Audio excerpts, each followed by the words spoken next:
go back. Start replay buffer too. Start replay buffer? Yeah. Okay.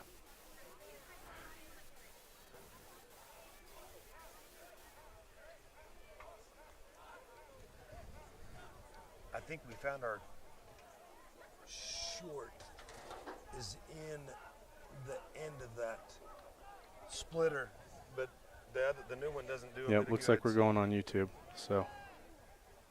Oh, we're already live.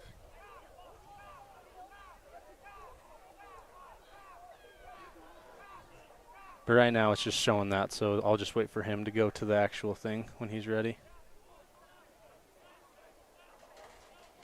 Okay. He's ready? Yep. Okay. Hey, thank you, sir. Keep us posted. We'll keep our fingers crossed.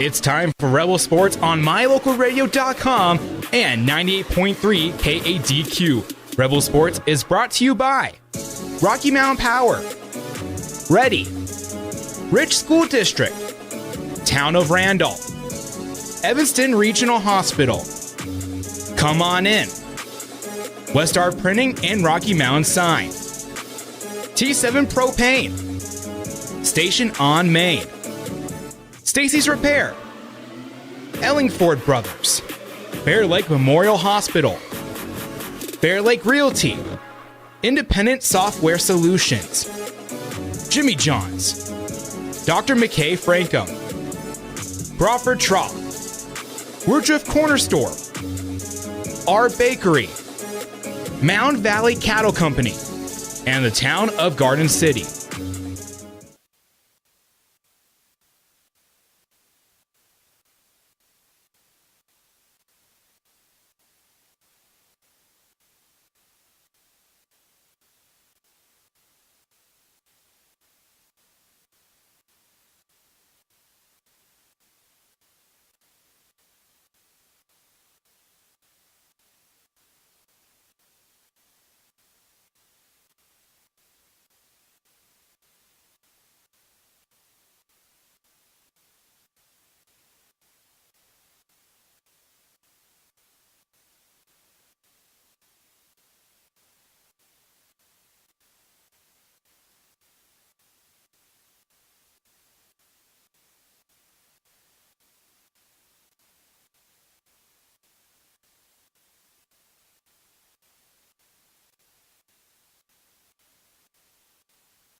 We are here live in Montpelier, Idaho, and we're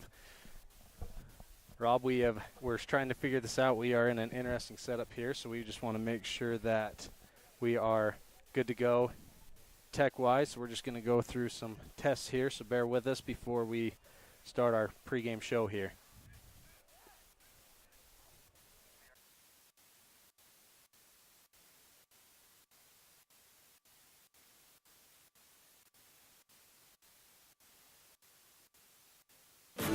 It's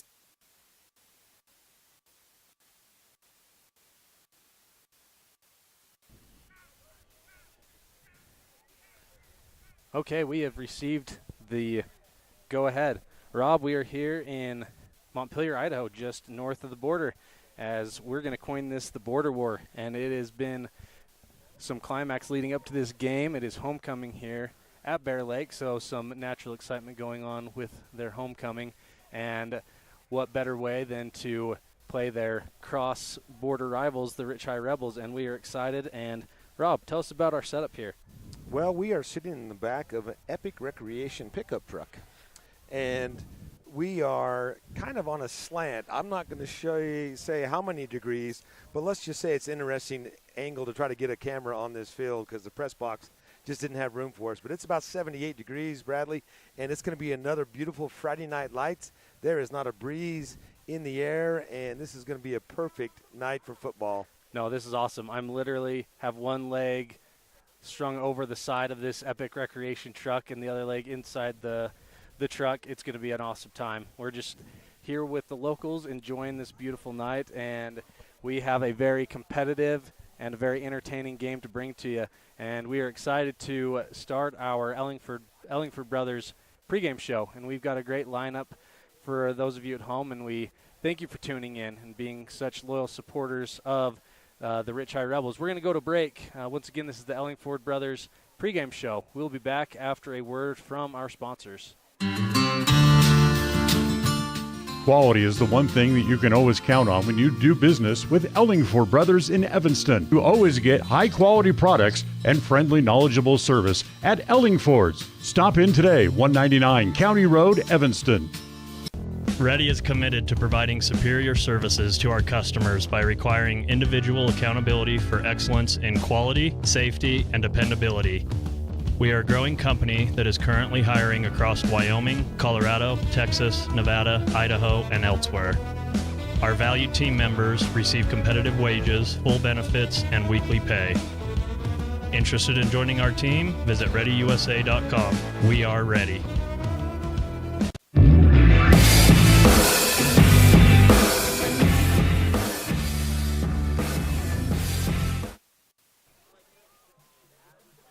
We are back.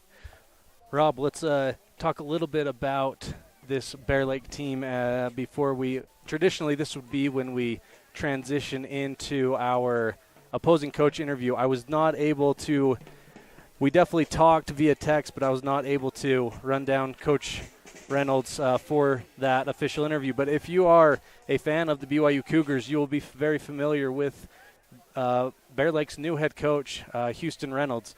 And Rob, you are a much bigger BYU fan than I am, so maybe get a little bit of background to this guy and the value that he's certainly going to bring to this football team. Well, his dad would be Lance Reynolds. He's one of the assistant coaches, or was one of the assistant coaches at BYU. He's got a couple brothers that played for BYU as well as he did on the line. So their Cougar Blue runs deep on the Reynolds family. Yeah, I was a little disappointed I wasn't able to get a hold of him, but no blame to him. He actually, in addition to being a football coach, he is a local doctor here in Montpelier at Bear Lake Memorial Hospital, which is one of our sponsors. So Coach Reynolds is the new head football coach here in Bear Lake, but also a doctor here. And so very busy guy, was not able to catch up with him, but I assume that what he is bringing to this team is very valuable. A rich background of experience. We've got two head coaches tonight that are very interested and endorse offensive line play. So I think we're going to have some great offensive line on both sides. I hope for the Rich Rebels that our offensive line does come to play, such a crucial position. But, yeah, we have two head coaches that played that in their playing days. Now, Bear Lake's 1-4 so far this season, Bradley. They got thumped pretty hard last week by Jackson. And it was about, I think it was like 12-7 in the start of the third quarter, but the final score was not pretty, and that was all the points that Bear Lake were able to put on the board. Well, and something that's been starting, like I said, this is homecoming for Bear Lake, and this is, I don't know if you noticed, Rob, but driving into town today, there was some paintings, drawings of local businesses' windows, poking fun at this game, creating a nice rivalry between Rich and Bear Lake. There was a photo that went viral amongst the Rich High students of the Bear Lake students burning a Rich High flag, and I will say I love it. This is a great rivalry. Nothing wrong with that in my opinion. We hope that the emotions stay level on the field, make sure it's a clean game, but there's nothing wrong with having a good emotions, good clean fun, a good clean rivalry, and that's what we have to look forward to. So when we come back, I was able to talk with Coach Larson, talk a little bit about their win at Water Canyon last week, and, of course, talk about this huge matchup that we have tonight, a big one that has been circled on the schedule by both sides 4 months. And we will be back to see what Coach Larson had to say about that. This is the Ellingford Brothers pregame show. We are here in Montpelier, Idaho at Bear Lake High School. We are about to cheer on our Rich Rebels, but let's first hear from our sponsors. We offer rebates on energy-saving products and equipment for our customers. For example, Your home's heating and air conditioning system draws significant amount of electricity during certain times of the year. We offer cashback for heat pumps, which use energy-efficient technology to heat and cool your home. We also offer rebates on appliances and smart accessories like smart plugs and smart switches. Really, for anything that draws electricity in your home, we usually have some type of rebate to offer you. Visit wattsmarthomes.com today. When you have an emergency, choose Bear Lake Memorial Hospital. Open 24/7, the professional emergency room staff is trained for trauma, medical, cardiac, pediatric, orthopedic, and obstetric emergencies. Bear Lake Memorial is a critical access level 3 trauma center, offering immediate access to radiology, lab services, surgery, and internal medicine consults. The ER teams are well-trained professionals who are ready to act. When you have an emergency, Bear Lake Memorial Hospital, the most caring hospital on earth.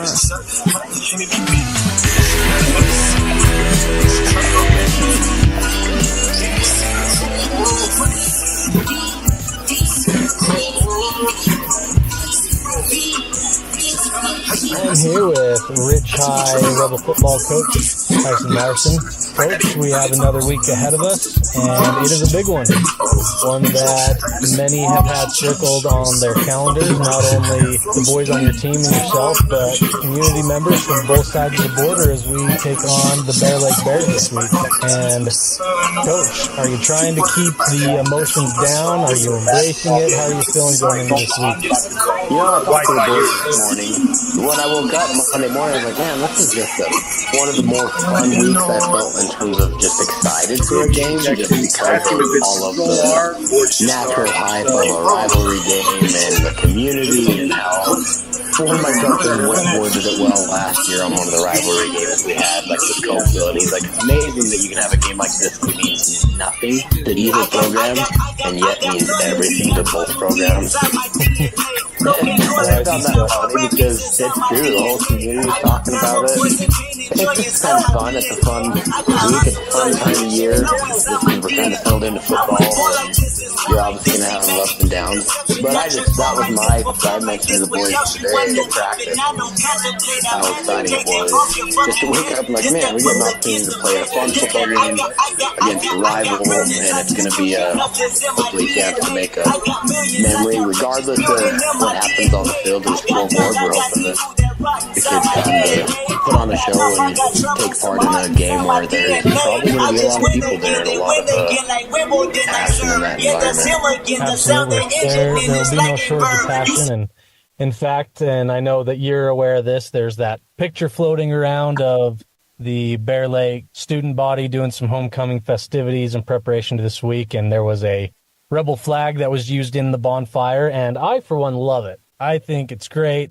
Obviously, you don't want any sort of game to get overhyped, but I think it's very fun. Like it's all in good fun. It adds to the rivalry, and you hope that, you know, like I say, not too much passion on the field in terms of not any chippiness, but just good, clean games. And from watching film from Bear Lake and knowing our team, I think it's going to be a very competitive game with, 11 boys on both sides who just want to win and competitive.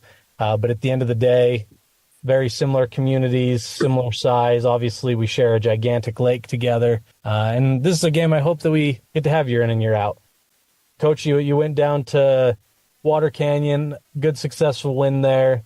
Moving forward to this week, how do you increase the intensity? I think the team went down to Water Canyon knowing that they were a little bit dinged up.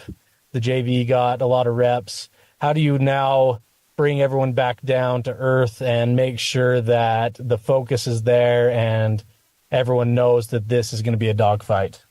Last week too, in preparation for Water Canyon, no disrespect to them, but I had even spoken with their coach quite extensively before that game, and we knew that they were way down. We knew that they were going to be sitting some of their better players, which was a bummer that we had to drive that far to not get their best look. But honestly, knowing that ahead of time, we tried pretty hard to not phrase that to the kids to where they were overlooking an opponent per se. But I think the guys got the message very clearly that that week was more about us. It was less about the opponent. It was less about prepping for that specific opponent. And it was more about fixing some issues that we've had in the previous couple losses and even in the wins, just fixing some things that we need to improve to be better as a football team. And I was really proud of the kids for answering the call. We honestly probably had the best practices we have had last week, just because I think kids felt a little free to not stress as much. And we were able to have some fairly intense practices where pads were popping probably harder than we should have allowed it. But it was just fun to get some energy there. And so I'm hoping that translates into this week, where now they know, hey, this is one of those games you worked all summer for, and yes, I think a lot of kids have had circled, and it's just a fun game. So I don't think the kids will have any issue with getting after it on Friday night. I think they're going to be very excited, and I think they'll work hard all week for us, just because they know there's going to be a lot of people there, and they're going to want to put on a good showing and make it worth the cost of admission for those that are coming. Once again, regardless of, we're going to try to not focus so much on what happens, wins and losses, scoreboards, but just hopefully help the kids execute every single play. And hopefully we won't make it too hyped to where they think about it too much or stress too much to where they don't enjoy it. My goal for them this week is just to go out and enjoy Friday night and make it a memory. Spot on, Coach. And it sounds like you're doing all the right things in preparation. And it sounds like this is Bear Lake's homecoming game, and the stage is set for any viewer Friday to really enjoy. And I hope the boys obviously enjoy it the most. And Coach, good luck to you. We once again always wish you luck for the rest of the season, and we'll talk again next week. Yeah, thank you.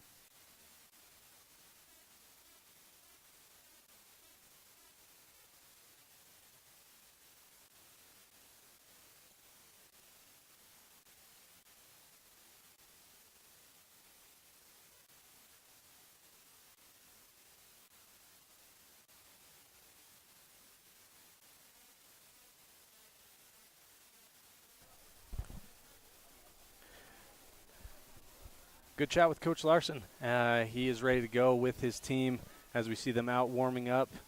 Bear Lake's yet to take the field, but great coaches show brought to us by the Bear Lake Memorial Hospital. Rob, are they Bear Lake Memorial Hospital is one of our sponsors this week. Who do you think they're cheering for? They're one of our sponsors. Well, I'm sure they're totally impartial, right? Because they support both Rich High and Bear Lake High, I'm sure, 100%. That's right. Okay, we will be back after a word from our sponsors. This is the Ellingford Brothers pregame show. We are on My Local Radio and streaming live on 98.3 KADQ My FM. It's the best feeling when you've had a long drive and you see your hotel, the Come On Inn, Casper. That means your day just got better. At the Come On Inn, you have lots of options. Unwind in the hot tub, go for a swim, relax in the beautiful atrium, and sleep in total comfort. Centrally located, the Come On Inn is close to everything. In the morning, start your day with a delicious breakfast. Top it all off with an amazing, friendly staff who is always glad to see you. It doesn't get better than that. When you're in Casper, always stay at the Come On Inn. Great signage is an important component to any successful business. It lets your customers know they have arrived at your doors, and it's a constant advertisement of who you are. When you install LED signage, you're taking it one step further. The ability to create color messages that move is an attention grabber. Plus, you can change the message whenever you would like. Make your business stand out with an LED sign from Rocky Mountain Sign, providing service, installation, and maintenance on all signage. Rocky Mountain Sign, licensed in Wyoming and Utah. Call today for a quote, 307-789-5202.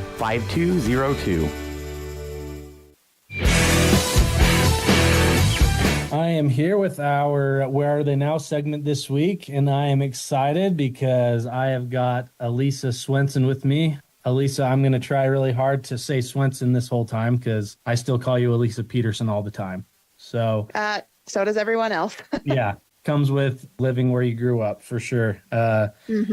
Elisa went to Rich High School, graduated in 2013, was a great basketball and volleyball player for the Rich Rebels. And Elisa, we're going to talk about your sporting career and your time at Rich, but maybe give the listeners an update on your life, where you're at, what's going on with your family. Just give us an update. Yeah, so I am back living in Garden City. I left for a few years after graduation to go play basketball at Western Wyoming in Rock Springs, then finished out my degree at Weber State and met my husband, and we felt like this is where we needed to be. So we've been back living here for about 5 years now, and we have 3 children. I am running 2 family businesses right now, Little Spring Water and Bear Lake Venture Park. So I just came back and went right into working with the family businesses, and my husband does the construction side of it with my dad. So yeah, we love it up here. We don't intend to go anywhere anytime soon. And I never thought I would say that I love living back here, but I do.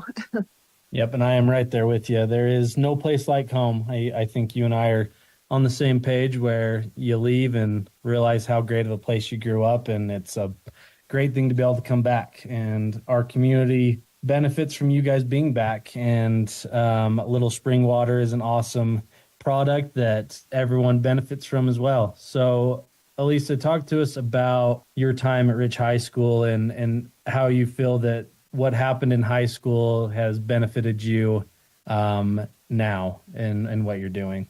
Right. So first of all, Rich High is awesome. You kind of watch movies and see like the small town drama that happens with school. And of course you get that, but moving my family back here, that was one of the biggest things when I was talking to my husband about living here, because he grew up in Bountiful, so he went to a 5A school, 600 plus kids in his graduating class. And I remember telling him that I knew every person's name in my class. I knew who their parents were, all of their siblings. And he was like baffled by that.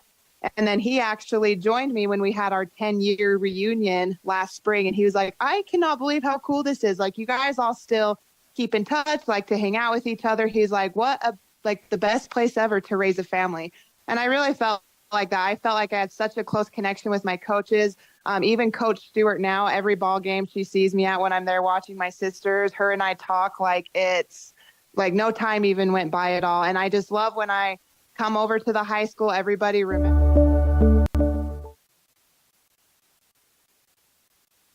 The proceeding has been a wholly owned Carter Grohl, number 1. I am here with our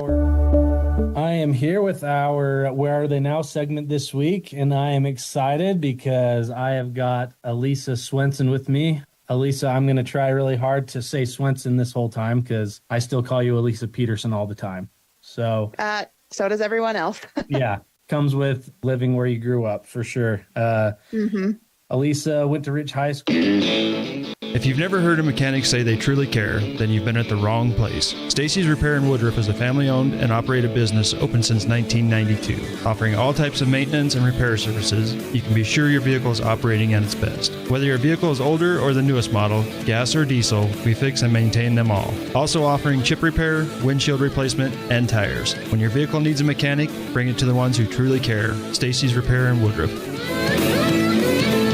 Is pain holding you back from doing the things you love? At Evanston Regional Hospital, our expert physical therapists can help you get back to feeling your best. We offer personalized treatment plans designed to address your specific needs. Whether you're recovering from an injury, managing chronic pain, or simply looking to improve your mobility, don't let pain control your life. Take control of your health and get moving again. Ask your family doctor if physical therapy is right for you, or call one of our therapy departments directly. Evanston Regional Hospital, because your movement matters.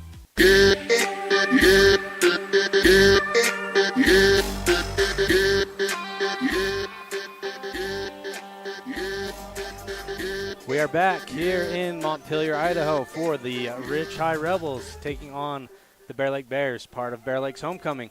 And we are to our keys to the game. Rob, I'm going to pass it off to you. Give us some keys of the game today. Well, we've talked about it a little bit already, Bradley, and that's going to be emotions because homecoming's always an emotional roller coaster. We talked about it when the Rebels had their homecoming game. With all the activities you have during the week, either that emotion runs out and you seem to kind of hit flat, or it seems to give you a little bit more of a boost. So we'll see what that does for the Bears. Second one, I would say, in honor of either ZZ Top or Billy Joel, got to put some pressure on the quarterback for Bear Lake. Quarterback Hulme. Jackson was able to do that and caused a lot of problems. He threw a couple interceptions, and the Rebels are averaging an interception a game. Jet Holmes, Samuel Leifson both have a pair. And Drake Weston got a pick 6 last week, and I'm going to forget who's got getter pick for us, but I think that could be big. And don't be surprised if our defensive coordinator, Lex Cornea, throws a couple curveballs on the defensive front when it's obvious passing down. I won't give anything away, but I'm just curious to see what it looks like. And the third key, I would say, would be turnovers. The Rebels have come out on positive sides when we win the turnover battle, and we've seen it change the momentum of a game in a hurry. So those are the 3 keys, Bradley. Rob, I'm right there with you. As I was setting up today, talking with Bear Lake's athletic director, great guy, we were chatting about this week, and in true educator form, he said, I am glad homecoming is coming to an end. You could see the exhaustion in his eyes from making sure these kids had a good week but stayed under control, and you're right. Will that play a factor? I know that for us, there's the potential it did with that 1-point loss we had at homecoming. But if you're a fan of the Rebels, you hope that does give us an edge. But having that momentum at homecoming can be beneficial as well. So we will see what factor that plays. Rob, they do have a great quarterback. I talked to Coach Larson earlier this week, besides on our interview, and that was his main concern going into Bear Lake was the play of Hume here. He is a very athletic kid, good arm, great legs. If we contain him, I do like our chances, but a very athletic quarterback can make it a very long day for a defense. And you're right, Coach Cornea is a student of film for sure, and I can guarantee you he has been studying it day in and day out all week. I agree with you. He's probably got some tricks up his sleeve, and I hope so with how athletic this quarterback is. It's going to be a good physical game, and that's got to get any football fan excited. Now, 2 years ago when the Bears came to Randolph, we got stomped about 46-0, and Owen Tusher, that was the quarterback for Bear Lake, lit us up for, I think, 5 touchdowns, and I won't even say how many passing yards. Not as good as him. That was an exceptional team that they had 2 years ago. So we'll see what happens, but it is the passing game, and even talking to Lex Cornea earlier in the week, it's the crossing routes across the middle that he's concerned about. So we'll see what the secondary can do about that. And that is something to take note of. Bear Lake, in the last 2 years, has graduated some very, very talented classes on the field and on the court. In fact, 2 years ago, they took state in both football and basketball. And those seniors are all gone, obviously, now. Bear Lake looking to rebuild under a new tutelage with Coach Reynolds here. But, yeah, this is looking to be a great game here. And we're going to go to break. This is the Ellingford Brothers pregame show, Keys of the Game, and we will go to break here. And other thanks to our sponsors as we go to break, and we'll be back. We are about 8.5 minutes from kickoff. As we return, we'll go through our starting lineup, our team intro, chat a little bit more football, and then we should be about good to go here in Montpelier. If you've never heard a mechanic say they truly care, then you've been at the wrong place. Stacy's Repair in Woodruff is a family-owned and operated business open since 1992. Offering all types of maintenance and repair services, you can be sure your vehicle is operating at its best. Whether your vehicle is older or the newest model, gas or diesel, we fix and maintain them all. Also offering chip repair, windshield replacement, and tires. When your vehicle needs a mechanic, bring it to the ones who truly care. Stacy's Repair in Woodruff.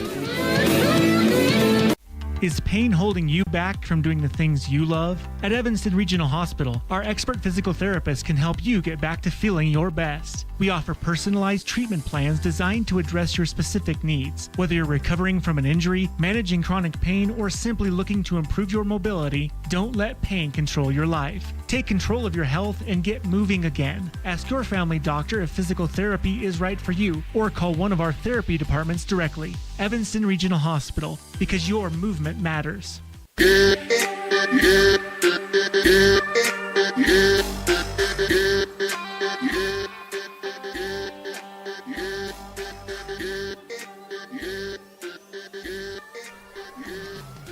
We are back here in our Ellingford Brothers pregame show.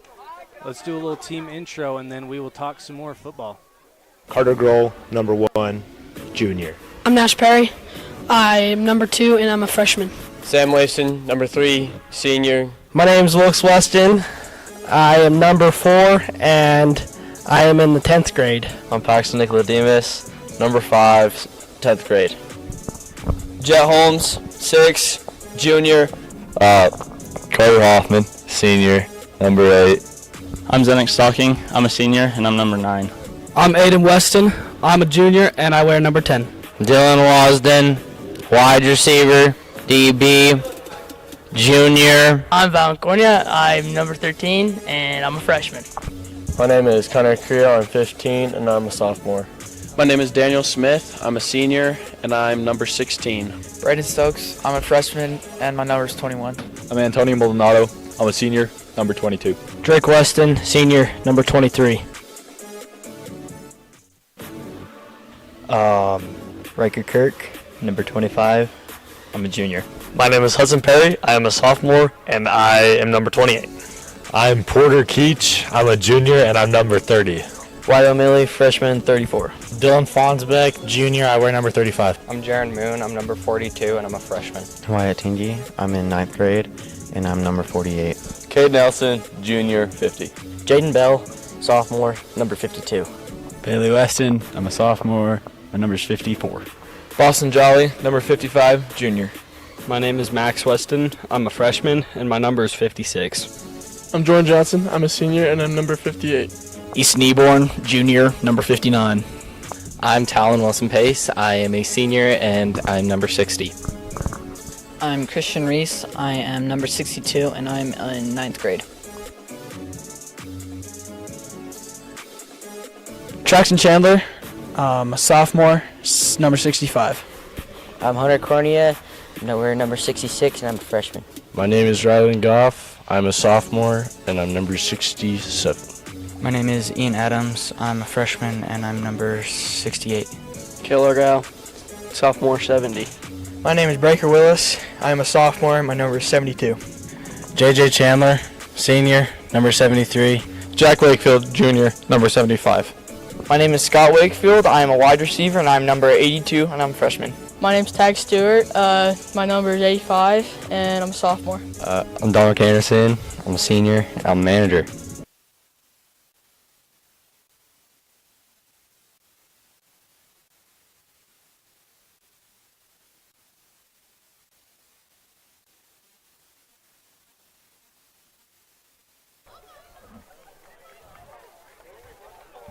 Following the coin toss, we are going to have the showing of our colors. So we will go radio silent as we are about 3.5 minutes away.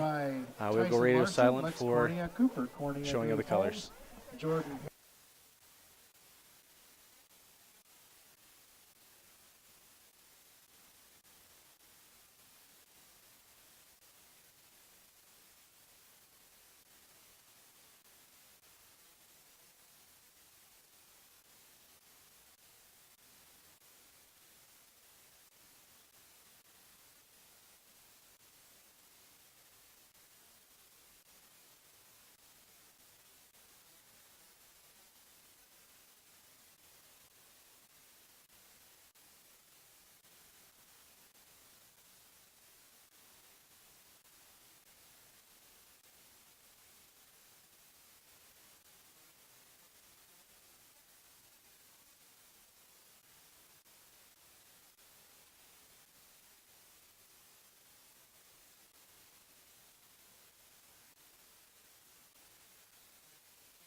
All right, Rob. Coin toss has happened.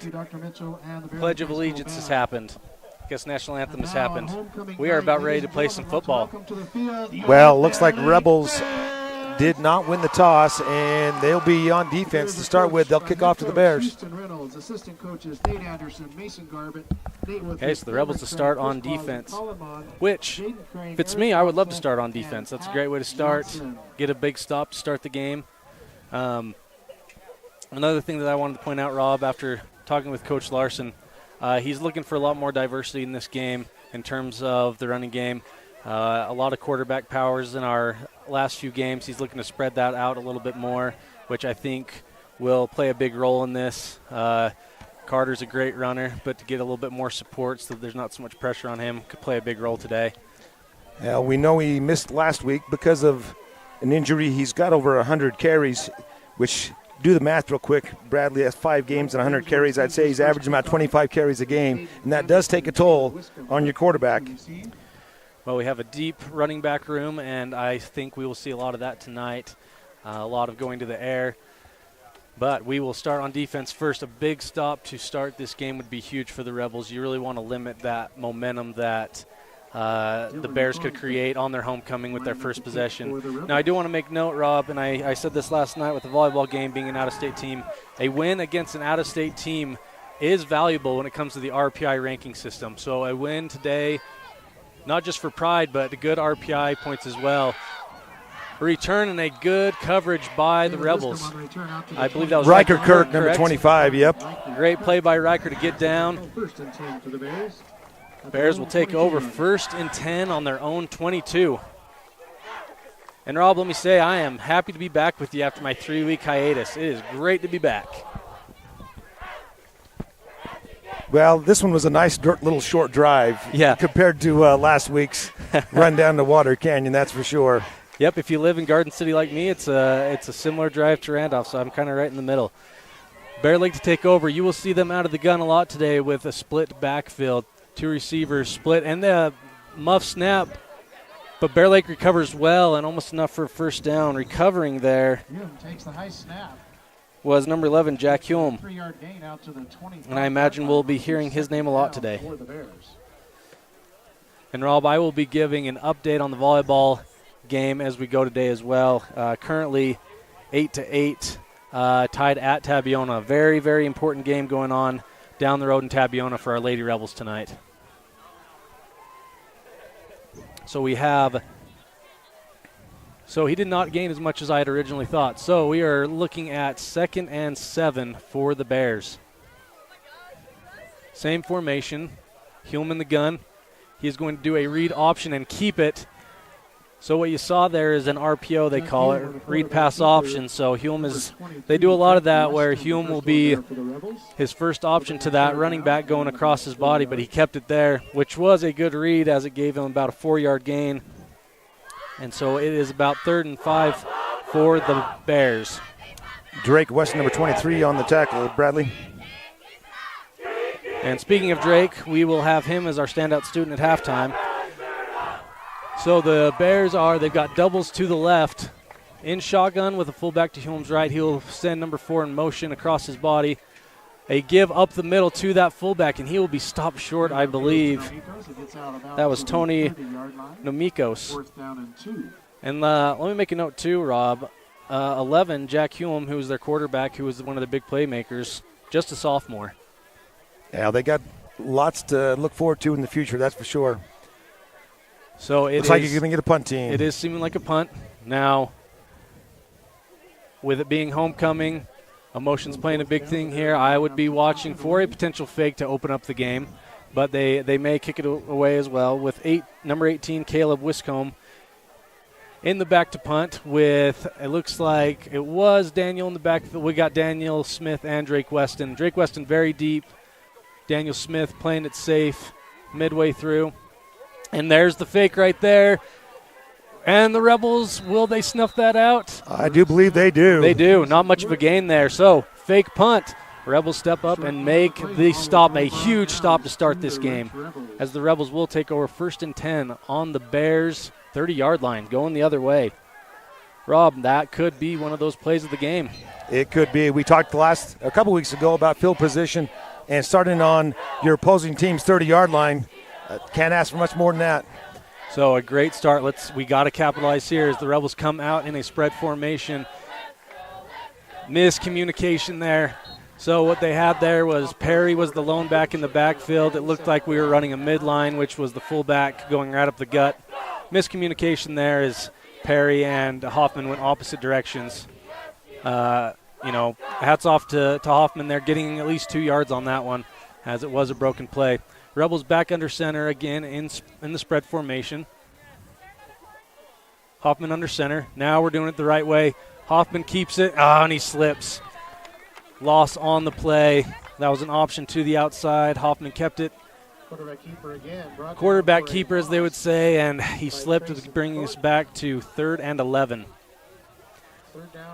I got to imagine we may go to the air here, Rob, but we are probably in 4-down territory as well. Yeah, and that's another key if you wanted to put a 4th key into the program, and no pun intended, but 4th down conversion for the Rebels has been huge this year. Yeah, Coach Larson does like to go for it on 4th down, so I would say we're probably in 2-down territory here.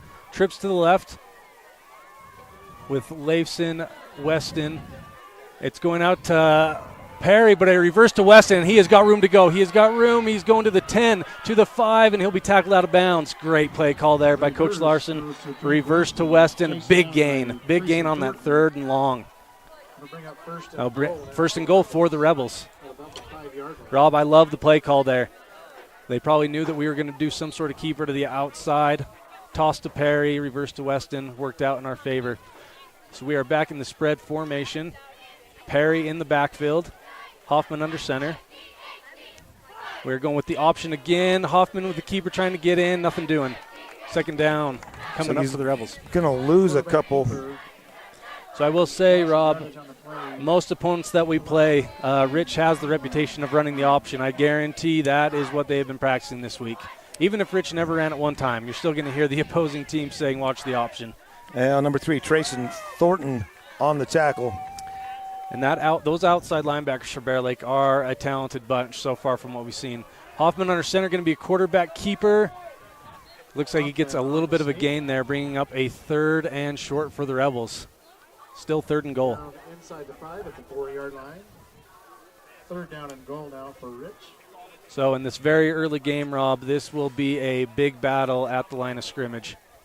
Now, again, you're in 4-down territory absolutely now, Bradley. You got 2 downs to get 4 yards. So we are back to the spread formation, other than we do have a tight end. Fonsbeck is in the game, tight left. Weston and Leifson wide. Bootleg, and he has it wide open. He should take it here and get in. What's the call? Ooh, he's calling him just short. Just short. That's got to be like centimeters away. So we have a 4th and very short. That down stick is very close to the pylon there. Looked like number 10, Tony Namikos, with the tackle just at the edge of the goal line. So here come the Rebels. 4th and short. We got to punch it in here. Looking like a quarterback sneak. Boom. In. Oh, were we not set? Got a flag. I think they're going to get legal procedure. So, Rob, as the quarterback, you got to make sure that everyone's set. I appreciate that we're going on a quick cadence there to get in, but we got to make sure we're all set there. So that will scoot us back a few yards. So now we're looking at, what do you think? 4th and 6. 4th and 6. That one's costly. I'm trying to see. We got Fonsbeck coming out, who is our field goal kicker. Yep, Jet Holmes coming in with the pad. We are looking to kick this one. So Coach Larson looking to get 3 points on the board here. Not much longer than a normal point after attempt. Unless we got a fake here as well. Nope, he's going to kick it. Give it to us. Nope, Bear Lake's cheering. Okay, so Bear Lake will take over. Good goal line stand by the Bears to start this game. This is going to be a defensive battle if it keeps going this way. Now you just ate up half of the first quarter, Bradley, with 2 possessions on the clock. Bear Lake will take over on the 6-yard line. Yeah, and we want to thank our viewers. This is a close game for us, but we have a lot of viewers out there. Rob, I promised to give my nephew in Kentucky a shout-out. Lincoln Holmes, he's watching. We have a few fans in Moorhead, Kentucky with their Rebel gear on tonight. So the Bears will take over in their own territory, 1st and 10. Big stop there. Rebels are going to want to cause a turnover here. We're getting because it's a missed field goal, they're going to bring it back out of the 20. Yeah, don't look at me, Bradley. That's all I know is what's happening. Interesting. We'll have to look into that. I thought it just took over before he missed it. RB Weston, you know the rules really well. You'll have to text me and see if something's changed there.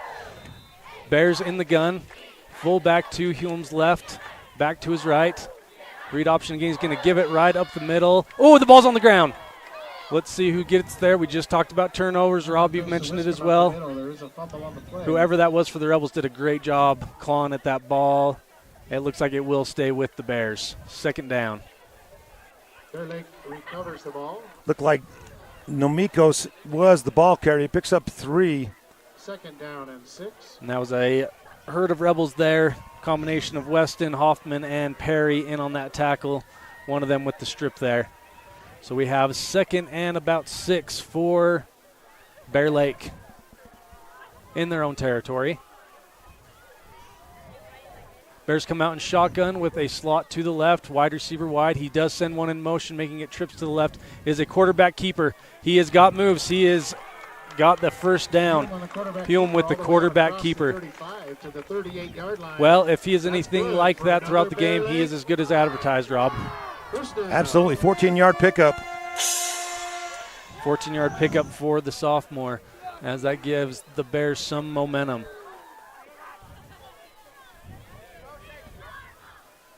If you're the Rebels, you really want to limit those big plays there, especially 2nd, 3rd down. You want to limit that.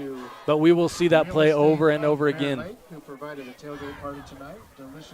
RPO option is tough to defend because there's a bunch of different options that they can go with. That quarterback's making his read based off what the defense does.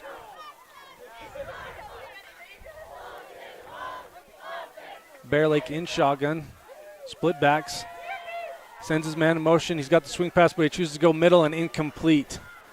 I will say, Rob, number 10, who he sent in motion, Tony Namikos, he was open there. I would not be surprised if they come back to that swing pass. Yeah, first passing play of the game, incomplete.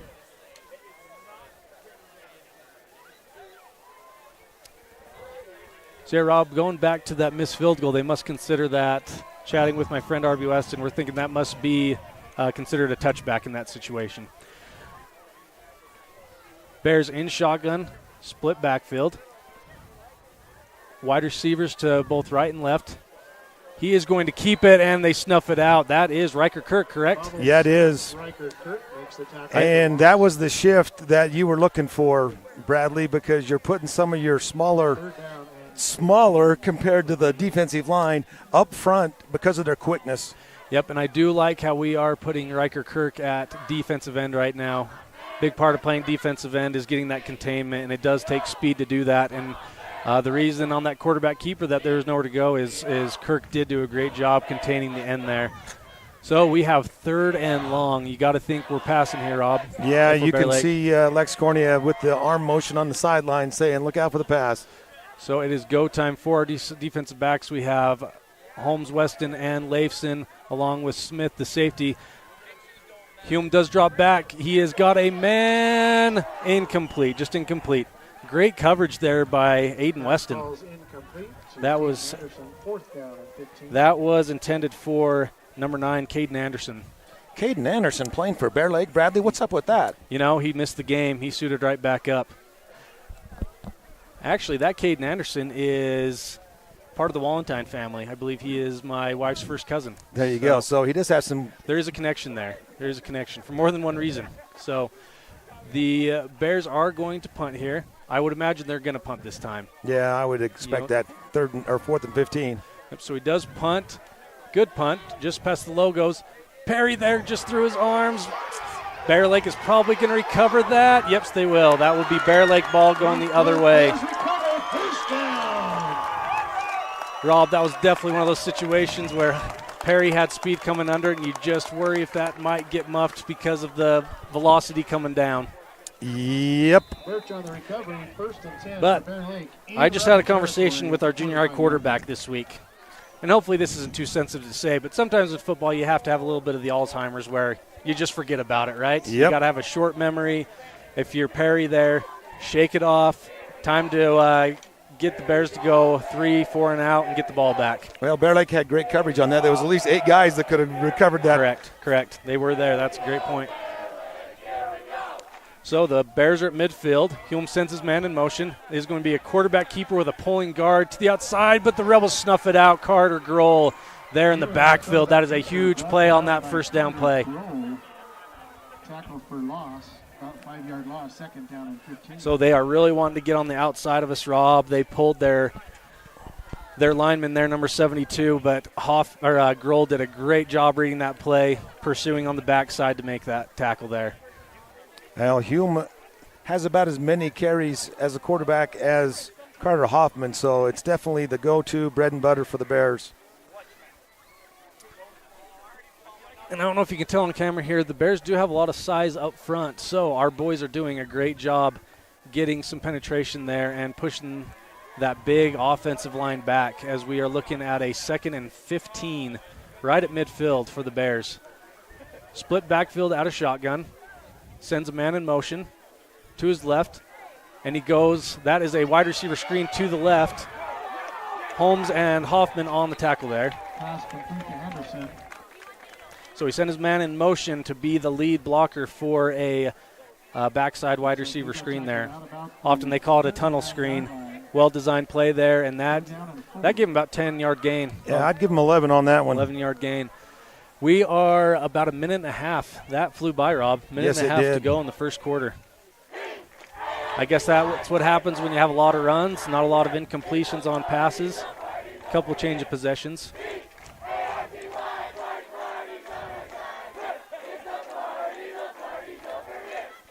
We got some head bobbing going on with the student body getting excited. Bears come out. Doubles to the right and left, lone back in the backfield. Play action pass, Hume looking to his right. He's got a man. Great defense by Leifson there to knock that down. Pass intended for Anderson.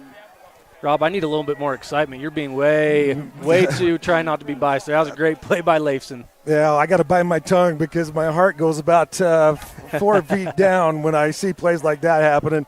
Yeah, that was a great play as Hume did a good job there, the quarterback looking off to his left to draw the safety to the left. Goes back to his right. He had a quick slant, but Leifson was right on him, did a great job not having a pass interference there. You've got a 4th down again, Bradley. Do you anticipate a fake on this one? If I'm the Bears, I would go for it here, just based off of a scoreless first quarter. It's not like you'd be giving it back with great field position. Maybe a possible fake again here he wants to try. Well, and they are going to try and pin the Rebels deep in their own territory. Drake picks that up. A little bit of a gamble, and he takes it. About a 10-yard return there, Rob. Yep, and we're going to get a little laundry on the field to add to that. It was a bit of a body slam. I'm guessing the ref did not like that. I want to say number 3. You can keep that. Trayson Thornton is the guy on the tackle. So we'll see what that call is. I just picked up the information. The girls lost in Tabiona in the first set, 22-25, Bradley. So they are in a battle down there in Tabiona. Going back to that punt return, Rob. Yeah, gutsy move by Drake, especially after what happened last time. Yeah, being his uncle, I was also had my my heart sink deep as he picked that up. But it paid off as that was a late hit by the Bears as the Rebels take over. Spread formation, Hoffman under center. Going to go option left. He gives to Perry, who is battling. Look at him churning his legs. About a gain of 5 on the play. Handoff goes to Hudson Perry. Yeah, you can. Hudson always goes full steam. 2nd down and 2. Going to give him 5 on Sill. Oh, my goodness. Oh, my gosh. Going to give him 8 on the carry. So, Rob, I think we just had a pretty intense injury there with Perry with his arm there. We will keep you updated on that. Okay, so Hoffman is under center. Girl in the backfield, that is a keeper by Hoffman. Enough for the first down, give him 3. So that was enough for the first down. Sorry, Rob, I'm a little shook about that Perry injury as they are looking at him on the sideline over there. And we had another Rebel go down this week. Wilkes Weston is out for some time. He's contributed quite a bit on special teams and as a running back in the second half in some of those blowout wins. So I see Perry on the sideline. I think he's looking a little bit better over there. I thought he had an arm injury the way he was running off there, but he's coming back on. That's the quarter. That is the quarter. That's the end of the first quarter. We didn't have a break during the first quarter, Rob. We did not. So we're going to take it right here. Good defensive battle here in Montpelier as we end the first quarter 0-0. We'll be back after this. This is a T7 production of Rich High Rebel Football, online at mylocalradio.com, listening in on 98.3 KDQ FM.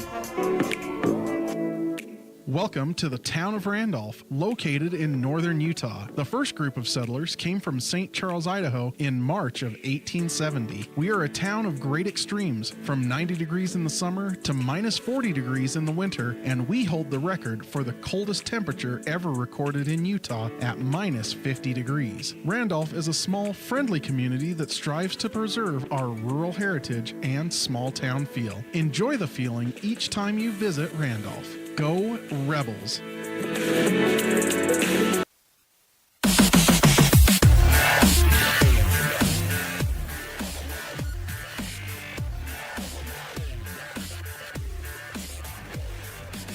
Welcome back, Rich High viewers and listeners. We are here at Bear Lake High School.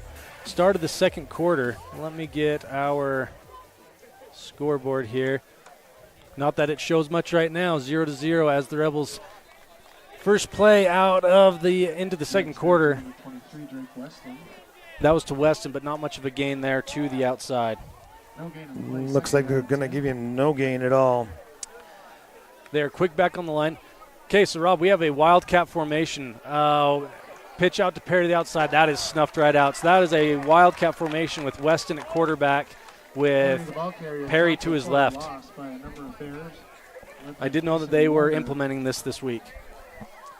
Well, it looks like 72 with the tackle, and on my Bear Lake roster there is no 72, so can't give credit to a name, but number 72, nice play. To our mystery guy, 72. Okay, so we have a second and about 14 ahead for the Rebels. Hoffman back in at quarterback, back in the shotgun. Perry to his right, trips right, so a loaded backfield to the right side. Hoffman rolling right, back to pass, has a man on a curl route. That is Daniel Smith. Good throw and catch. About a gain of 8 on the play there as we have got a third and, what do you think, Rob? Third and 6? Fourth down and 6, excuse me. Yeah, maybe 4th and 5. 4th and 5. I guess they didn't switch the numbers there. I thought it was going to be third down. Yep, 4th and 6. Fonsbeck back to punt. And who do we have back to receive for the Bears? Number 9. Ooh, a great punt by Fonsbeck. A lot of Rebels there to down it. Weston will be there to down that punt. Bears will take over on the Rebel, well, I guess on the Bear 20-yard line. Rob, this is a very big defensive battle as we are 2 minutes in and another stop by the Bears this time. And now Rebels kick it deep into their territory to pin them back. So Perry is back in. Looks like we are in the 4-3 defense, 2 safeties in the backfield. Leifson and Holmes at the corners positions. We'll see what the Bears come out in, and they are in doubles to the right and to the left. Lone back next to Hulme in the shotgun to his left. He will be back to pass, looking deep. Corner out there on Holmes' side. Holmes with the tackle immediately as he catches it. A little bit help from Drake Weston with a gain of about 3-4 for the Bears. I guess 5. Gain of 5 there for the Bears. Caden Anderson with the catch. So it looked like they all ran some curl routes there they like to throw out of that doubles formations, I'm going to call it, with your running backs wide with your wide receivers on either side, and then a lone back, and they're in that again. Doubles to the right, doubles left. Hume with the lone back to his right this time, and he is rolling out to his right. Has a couple guys there. We are going to try to pressure him out. Grohl there, pressure to the sideline. So Hume on the keeper. That will bring it to a 3rd and short for the Bears, about 3rd and 1. Good coverage in the secondary. Oh, they're going to give him the first down? Nope, 3rd and 1. Well, are they going to move it? It was very close. Yep, they're going to give him the first down there. For another Bear Lake. So first down for the Bears. That was the right move by Hume to make it for a keeper there to get that 5-yard gain.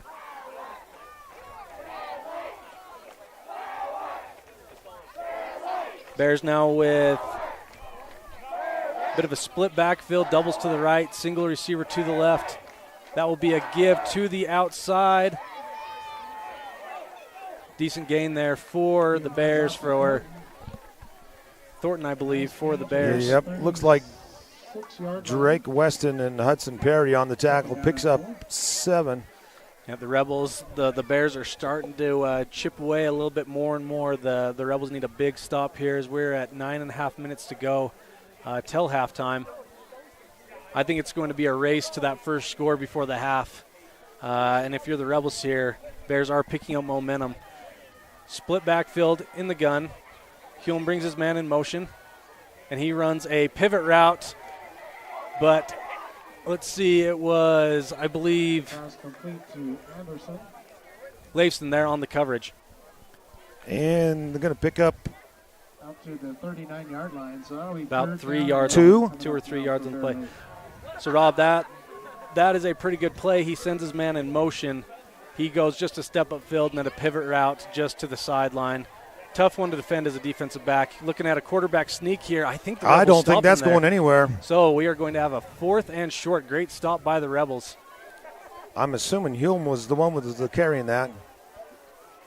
He comes up with the ball and hands it to the referee, and it is 4th down. I think they need to give quarterback sneak a different name. You can kind of tell when it's going to be quarterback sneaks nowadays. Now we got 4th and short, and the Bears are going for it here. This would be a big stop for the Rebels. Hume and shotgun, you've got to watch the count here and not jump off sides. Split backfield. He is trying to draw the Rebels off. Going to look to his sideline for a new play. Yeah, and the Bears will take a timeout. So they were trying to draw us off there, Rob. Okay, we will take a break. This is a timeout for the Bears. This is a T7 Propane production. Online at mylocalradio.com, listening in on 98.3 FM. This is Rich High Rebel Football. Ready has provided safety and excellence in industrial construction and support services since 1982. From insulation and scaffolding to paintings and coatings, our crews are standing by to assist with new construction, maintenance projects, facility shutdowns, and more. Contact us today to ensure your assets are protected and functional. Interested in joining our team? Visit ReadyUSA.com. We are ready.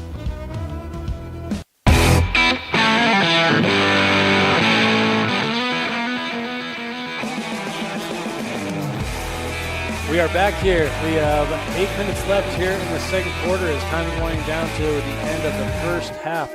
Rob, I'm going to give a quick update on the Lady Rebels in Tabiona. 9-9 in the second set, and I have a source telling me that they are playing just like they did in the latter half of that Grace game, which is a good thing for the Rebels. So the Bears are back to punt now. Weston hustling back to return it here. It is high up. Not going to want to get a return here, but there is a penalty thrown, I believe, on the Rebels. And I'm going to guess that just goes against the return. It doesn't give you a first down, correct? Yep. It should be from where that ball was down. It's going to push us back a little bit. We'll see what the call is. I think there was a little push in the back by somebody that didn't necessarily need to do that. Yes. Yep. He put his hands on his head. He knew what he'd done. Well, it is his birthday, so we can give him a shout out for that. How about that? Yeah, happy birthday, Jet. Okay, so the Rebels will be pushed back a little bit, but the important thing is they do have the ball back with 7:54 left in the second quarter. And you're going to get the ball back in the second half with the kickoff. That's why a score on this possession would be great. Any possession before the half, it'd be great to get a score and then get the ball right back to start the second half. Looks like things brightened up on the field a little bit, Bradley. That's our magic button and for the camera to give you a little bit more light, but looks great. Beautiful Friday Night Lights football game. Yes, it is. Hoffman under center, doubles to his right and left. Perry, the lone back in the backfield. Looking like an option to the right. Hoffman with the keeper. A little bit of a gain there. He's stretched out. I believe we got about a 5-yard gain there, Rob. Yeah, if not 6. That was a great second effort by Hoffman as he was hit. Yeah, they're going to take him back a little bit. But I'll give him 6. Gain of 6 on the play. A big group of Bears tackling them there. They're doing a good job defending the option, but that was a great effort there, even though we were getting hit in the backfield. Good effort to get, 6 yards there on that play. That's the 7th carry for Carter. He's up to 12 yards. So Hoffman is now in the gun. Perry to his left, trips to the left. Quick option to the left. He pitches out to Perry, trying to get to the edge. He cuts inside. Not much going there. Maybe about a 2-yard gain there. Yeah, but good job by Hudson to hang on to that football, as there was, when you stack them up like that, it's easy to get that ball stripped. Absolutely, and a turnover here would not be where we'd want that to happen, as we have a 3rd and short for the Rebels. We are going trips to the left, single receiver to the right. Perry the lone back and Hoffman under center. And we are doing a quarterback keeper. We are going to be right there, close. And shout out, that's a first down. Great job by the line to get us a push there. So the Rebels will get that first down, giving them a new set of downs as they're getting into Bear Lake territory. And a shout out to that offensive line, Talon Pace, Easton Eborn, Jordan Johnson. Yep, they have their hands full tonight. Cade Nelson. That is a big defensive line they've Boston got Jolly. Trips right. Perry also to the right of Hoffman. Lone receiver to the left. Quick option to the right. Hoffman, good pitch out to the out. Ooh, is that a fumble?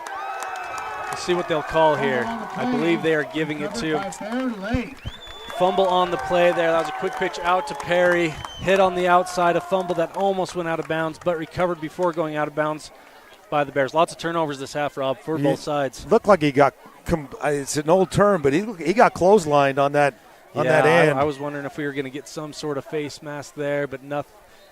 They're going to give it to him. Didn't happen there, so Bears will take over in Rebel territory, 40-yard line. Trying to get a score here. 6 minutes to go here in, I apologize, I will fix our scoreboard. We are in the second quarter. Surprised we haven't got 4 or 5 texts on that yet, Bradley. That's right. Well, nobody's looking at the scoreboard right now with it being 0-0. That is a long read by Hume. He'll give it about a 5-6 yard gain by the Bears. Second down and a full 5 now. Second and 5 for the Bears coming up here. The Bears keep going back to that read option. Hume did a good job being patient on that read option there. We have Boston Jolly coming in to bolster that defensive line now. Looks like the Rebels are in a 3-5, I believe. No, a 3-4. We're in a 3-4 defense. Giving a little bit of pressure. Leifson is there to bring back. I believe they have the first down there. Yep, enough for a first down. That will be Austin Anderson for the catch, number 5. First down.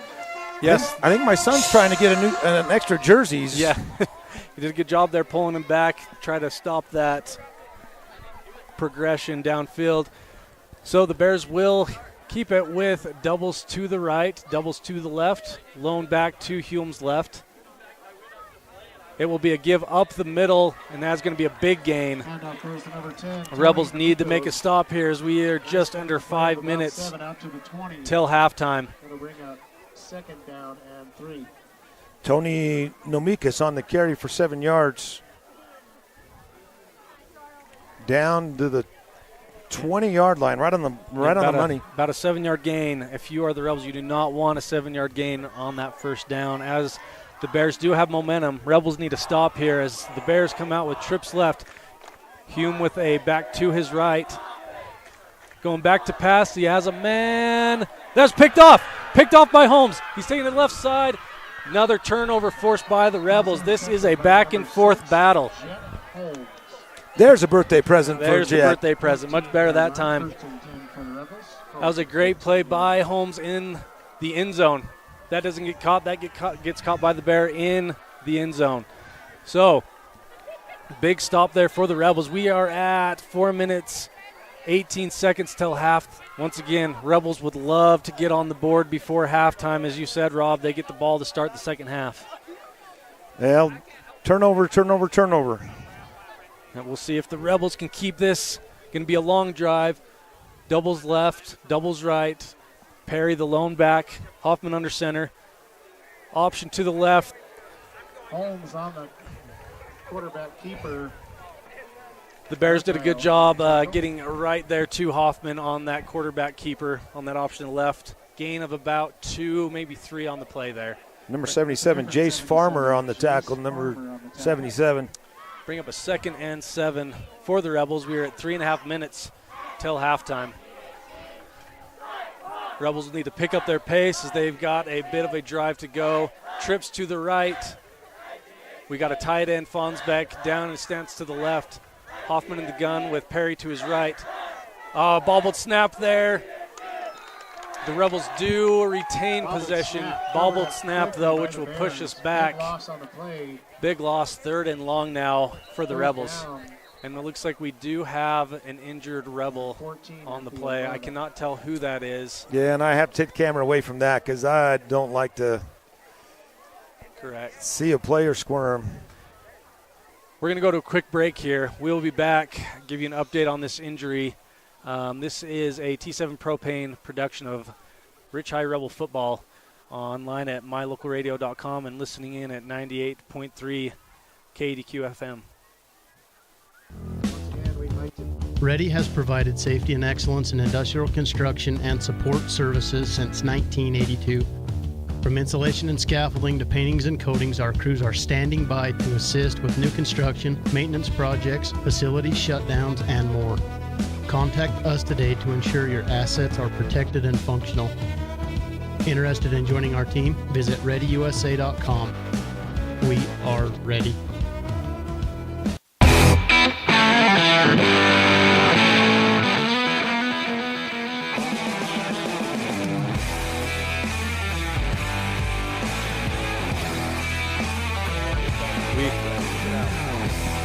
We are back. That was Jordan Johnson going down, but luckily leaving the field under his own power as time is ticking down. We got just over 3 minutes until halftime here. Hopefully we will see Jordan back out here soon, as he is a crucial part of our offensive line.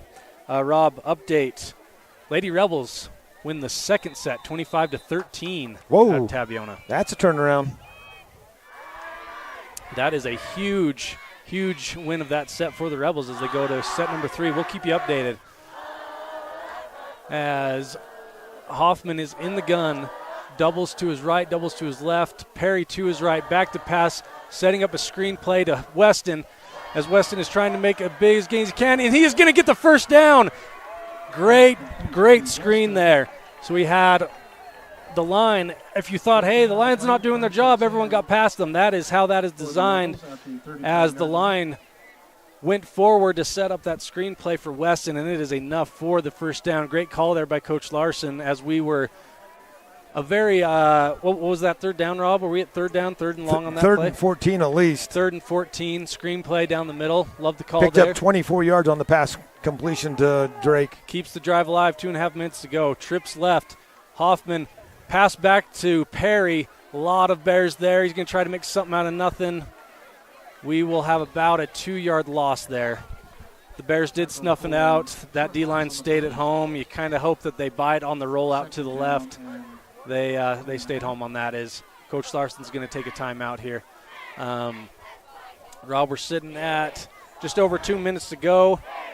I mean, I guess if the way this game's going, I'd be okay with just getting into field goal range and trying another field goal as time expires. Get some points on the board. It's been more of a defensive struggle. The Rebels only give up 15 points a game, so I'm not surprised on that defensive side. But Bear Lake's given up quite a few points in their losses this year, and we don't know a lot about their competition, but I was expecting a little bit more on that scoreboard than zeros.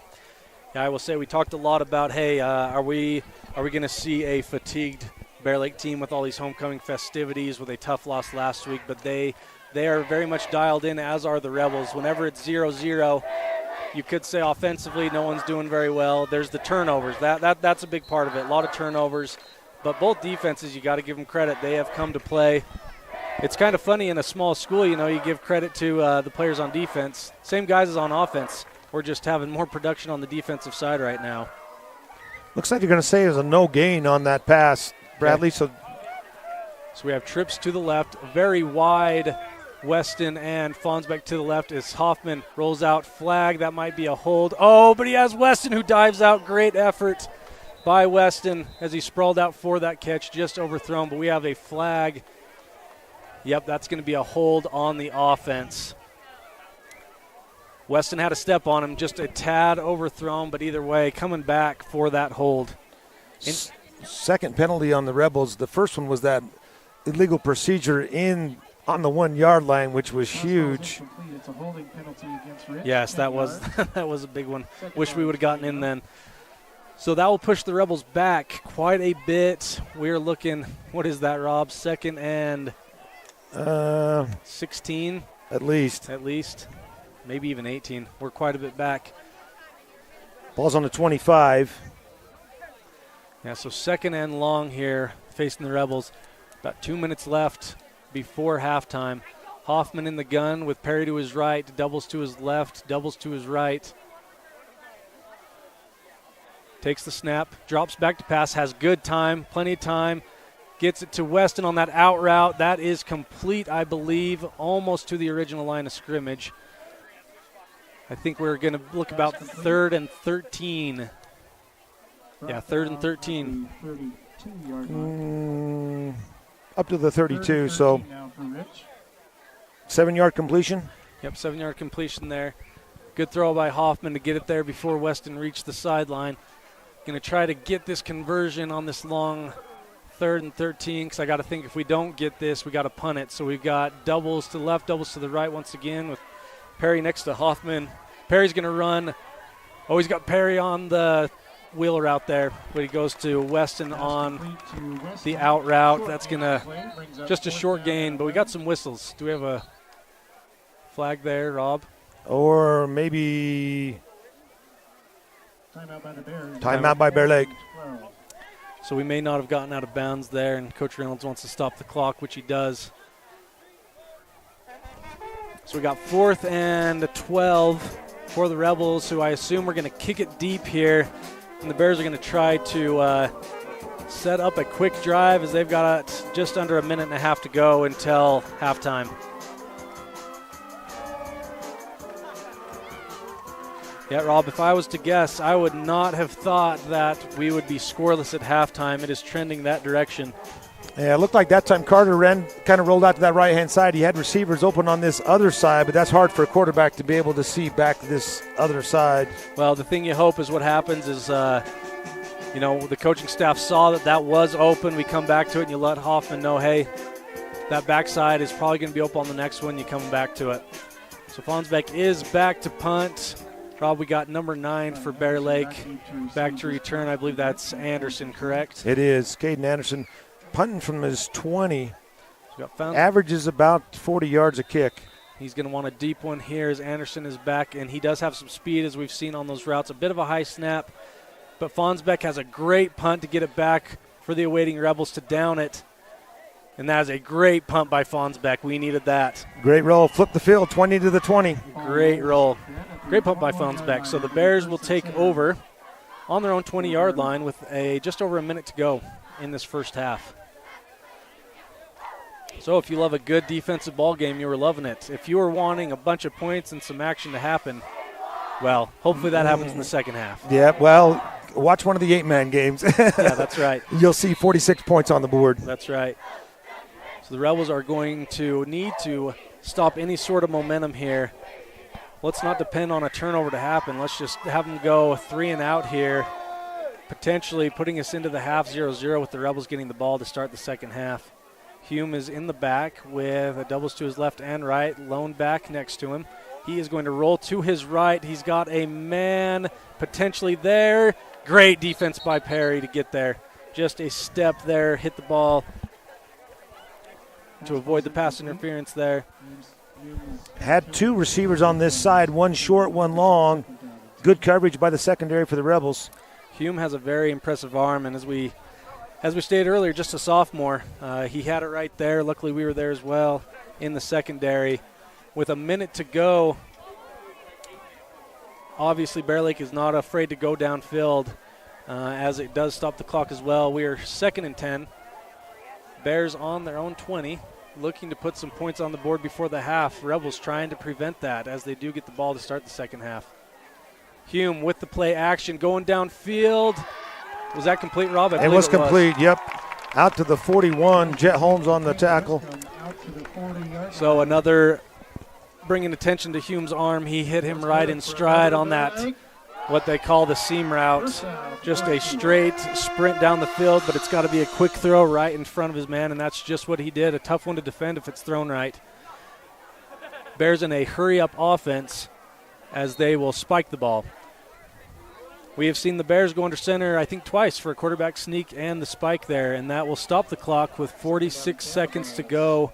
2nd and 10 for Hume and company as they are just approaching midfield. Once again, 46 seconds left in the first half as the Rebels will try to defend their territory and keep this thing scoreless going into the second half. Yeah, we talked in the pregame show about the passing game. Hume is 4 of 10 for 40 yards and an INT. That's an interception. Sorry for the acronym, Bradley. Didn't want to confuse you. I follow. Hume puts a man in motion who will run that out route, rolling to his right, just out of reach for his man there. That was the guy he put in motion. Rob, who do we have as number 18 there? That would be Caleb Wiscombe, who made the last catch. Caleb Wiscombe, the intended target there. He sent him in motion, then a quick out. They've done that a few times. Tough to defend because he's got the momentum going on that out route, but we did do a good job keeping on him in the secondary there. 42 seconds, so just 4 seconds went off the clock on that last play. 3rd and 10 for the Bears. Split backfield, wide receiver to the right and left. I believe a tight end to the left as well. Curl to, and he's got a hook and ladder. So that was a complete catch to Anderson. Then a hook and ladder to Wiscombe to give the Bears a big gain. Rob, how many timeouts do they have? They must be, are they out of timeouts? Yeah, they're going to spike it right here. Okay, so Hume kills the ball there. Stop the clock at 31 seconds. It will be now 2nd and 10 for the Bears. That was a well-designed hook and ladder there, Rob. I was a little nervous that he was going to break that one. Luckily, our secondary took the right angle to catch that pitch guy. Yeah, I did wonder when I saw a guy running a curl. I thought that was interesting, as that would keep the clock rolling, but obviously I bit on the hook and ladder as well. So the Bears have it on 2nd and 10, 31 seconds as they are now in Rebel territory on the Rebel 35-yard line. I don't know about their kick game, Rob. I don't know if that's their play here. Sending Wiscombe in motion. Quick out to him to get out of bounds, and he does. So that will stop the clock at 28 seconds. 2nd and... Picks up 3. 3, so 2nd and 7 coming up here as the clock did stop there as a result of that catch out of bounds. Once again, Wiscombe going in motion there, and then a quick out as soon as the ball was snapped. 28 seconds is not a lot of time with no timeouts.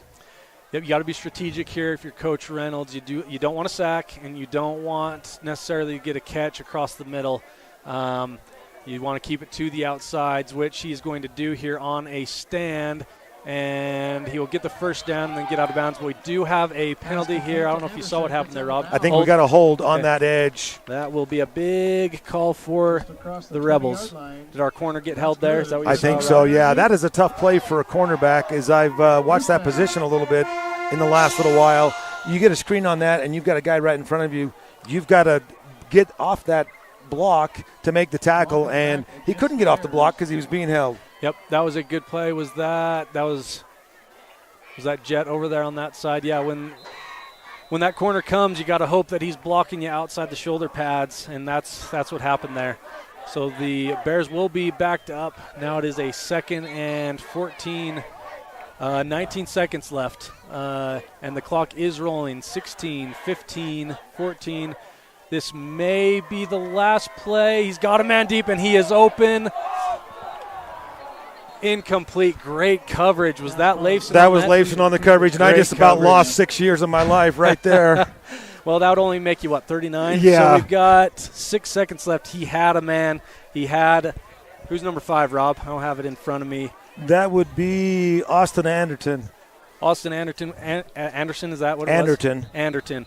So he did have a step, but Leifson did a great job making up the difference there as the ball arrived. Whew. That took some years off my life, too. He had a man there, but that was great coverage. As now 6 seconds left in the half.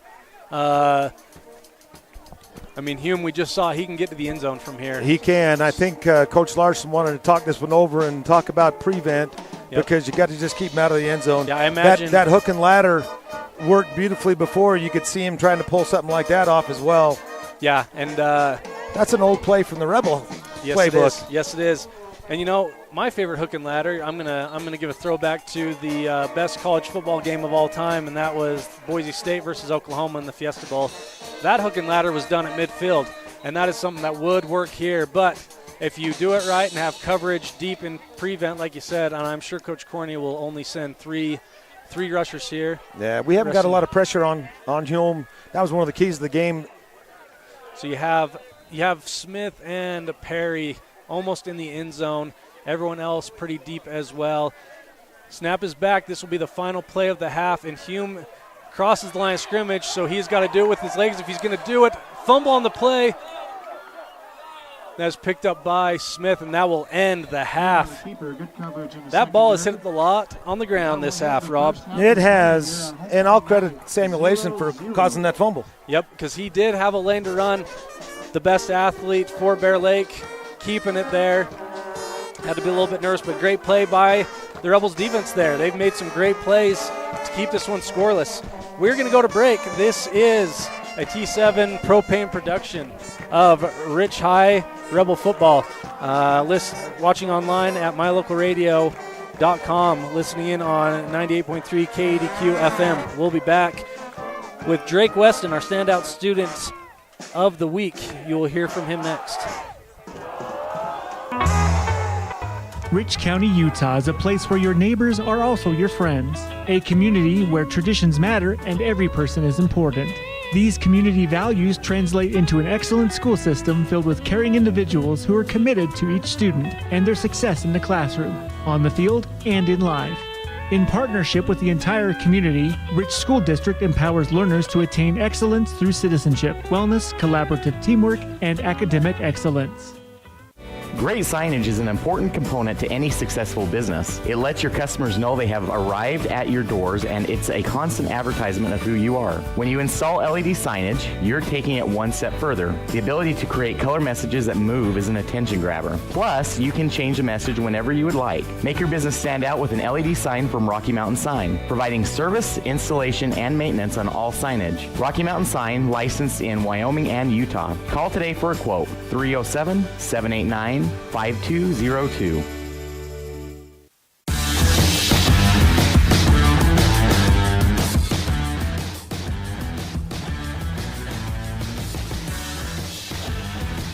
I'm here with Drake Weston, part of our standout student segment this week.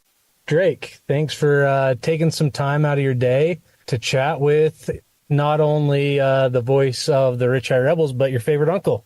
Yeah, it's a pleasure to talk with you, Bradley. Drake, how is your senior year going? It's been a good one. I've enjoyed it so far. Football's been good so far, and school's been good. Well, and that's perfect because we're going to talk a little football and a little bit of school. Let's start with school. Drake, tell me about the classes that you're taking and where your interests are as you're finishing up your last year at Rich High School? Right now, I'm doing a Bridgerland technical pathway into welding. That's my interest right now. And then I have a couple classes that are kind of in the ranching segment and just learning about that stuff right now. And Drake, anyone who knows you knows that you are a diehard cowboy, a diehard rancher. What are your plans after high school in regards of ranching, anything else that you have in the works once you graduate? Yeah, I've been thinking about serving a mission after high school and then coming back and going to college at Bridgerland in Logan, and then hopefully and back up here in Randolph on the family ranch. That's great. What's it like working with your dad on the ranch? A lot of kids in Rich County get to have similar experiences, but tell us what it's been like working with your dad for the last 18 years side by side.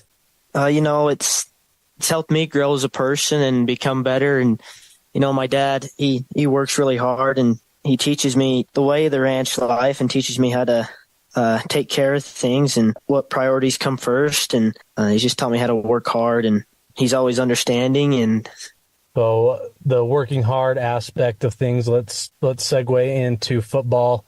How has the first half of the season gone for you, Drake? That's good. I've liked it so far, and I feel like we've got a really good team this year, and we got a lot of potential, and it's been going good. I've enjoyed football this year so far. And you've got a big one this week with Bear Lake. I know you and your buddies have had this one circled for many months, and it's upon us. And Drake, we wish you good luck this week with that game. And Drake, I've been ending our standout student segment each week with having each student not choose a favorite teacher per se, but maybe give a shout out to a teacher that's had a impact on you throughout your time at Rich High School. I'd have to say Lex Cornea. He's always telling me like what I can do to be better on the football field and how to be better in the classroom, and just kind of helped me through that way. So Coach Cornea has been a great addition to the Rich High staff over the years, and I would agree with you. He does a great job there. Well, Drake, once again, good luck this week at Bear Lake and for the rest of the season. And we're proud of you and how you represent Rich High School. And we will talk again soon. Yep. Thanks, Bradley.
Established in 1984, T7 Propane provides you with quick and affordable service. Rely on T7's services to bring warmth and comfort to your home or business. T7 Propane delivers everywhere from the Fort Bridger area throughout Bear Lake Valley. Schedule your delivery today at T7propane.com. T7 Propane for all your propane needs. If you've never heard a mechanic say they truly care, then you've been at the wrong place. Stacy's Repair in Woodruff is a family-owned and operated business open since 1992. Offering all types of maintenance and repair services, you can be sure your vehicle is operating at its best. Whether your vehicle is older or the newest model, gas or diesel, we fix and maintain them all. Also offering chip repair, windshield replacement, and tires. When your vehicle needs a mechanic, bring it to the ones who truly care. Stacy's Repair in Woodruff.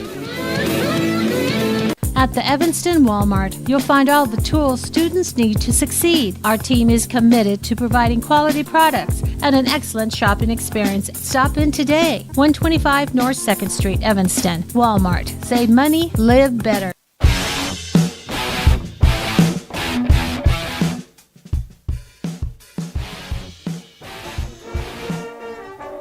We are back here in Montpelier, Idaho at Bear Lake High School. We find ourselves in a lock at 0. Big defensive battle, Rob, here in the first half, and we are going to do I guess this is the Station on Main halftime show, and this is a freaky fast recap brought to you by Jimmy John's. And Rob, give us some first half highlights. Well, Bear Lake took the opening kick and had it 4th down and went for it on 4th down with a fake, and it didn't turn out well. Gave the ball to the Rebels on the 30-yard line, and it looked like Carter Hoffman had scored a touchdown from the 1-yard line on 4th down. Unfortunately, there was a motion penalty on the Rebels, which made it 4th and 6, so they attempted a field goal, did not convert, and it looked like it hit the upright. So Bear Lake took over on their own 20, and they punted, and Hudson Perry had a full head of steam coming in and unfortunately did not make a clean catch, and Bear Lake had 5 or 6 guys that could have picked up the ball. But the Rebel defense gets strong, forces a punt, and they trade punts back and forth. Rich has another fumble along the sideline, which I thought should have been a penalty because it looked like Hudson got clotheslined pretty clearly. But Bear Lake throws an interception on the goal line to birthday boy Jet Holmes for a little present, his 3rd interception of the year.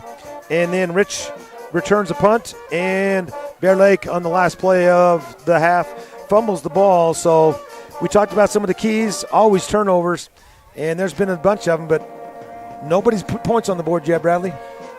Yeah, as far as, all the great things that Rich is doing, we're seeing it on the other side as well, forcing turnovers, great defense. Coach Corney has a phrase, bend, not break. Both sides are doing that right now. There are yards being gained, but not enough to get into the end zone. We wish we could get that penalty back, that play back that put Hoffman into the end zone. We weren't quite set. A little antsy to get there, and I get that. Wish we could have had that one back. However, we do get the ball to start the second half, which you got to love in our situation here. We'll see what our coaching staff, what adjustments were made as our Rich High Rebels return to the field here 5 minutes ago until this second half kickoff. Bear Lake kicking to the Rebels.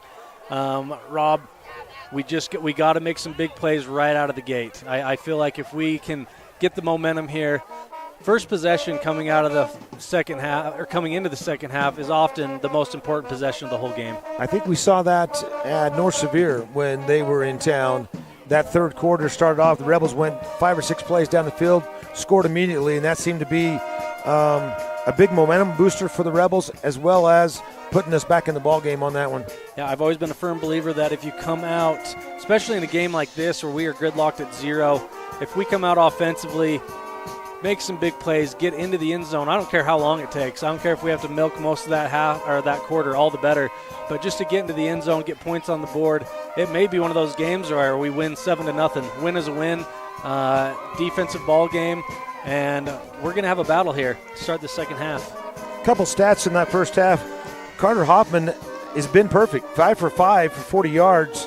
He's had 10 carries. Unfortunately, a lot of those, when he gets sacked, there's been a couple bad snaps. Yep. Those go against him, but he's only got 10 yards.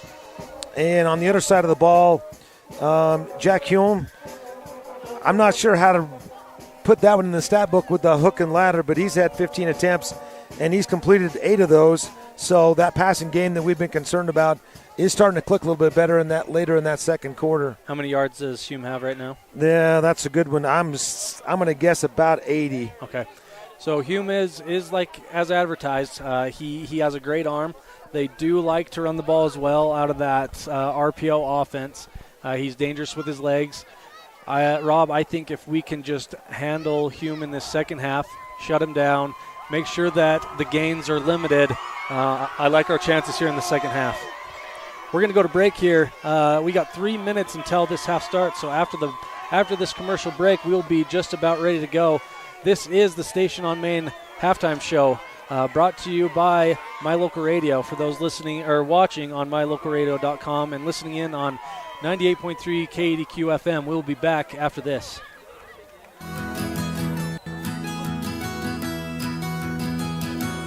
Established in 1984, T7 Propane provides you with quick and affordable service. Rely on T7 services to bring warmth and comfort to your home or business. T7 Propane delivers everywhere from the Fort Bridger area throughout Bear Lake Valley. Schedule your delivery today at T7propane.com. T7 Propane, for all your propane needs.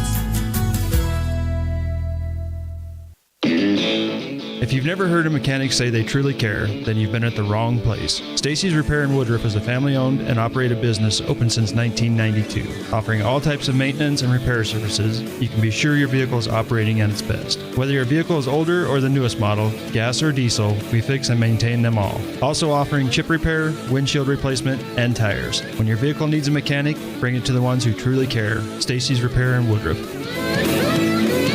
At the Evanston Walmart, you'll find all the tools students need to succeed. Our team is committed to providing quality products and an excellent shopping experience. Stop in today. 125 North 2nd Street, Evanston. Walmart. Save money, live better.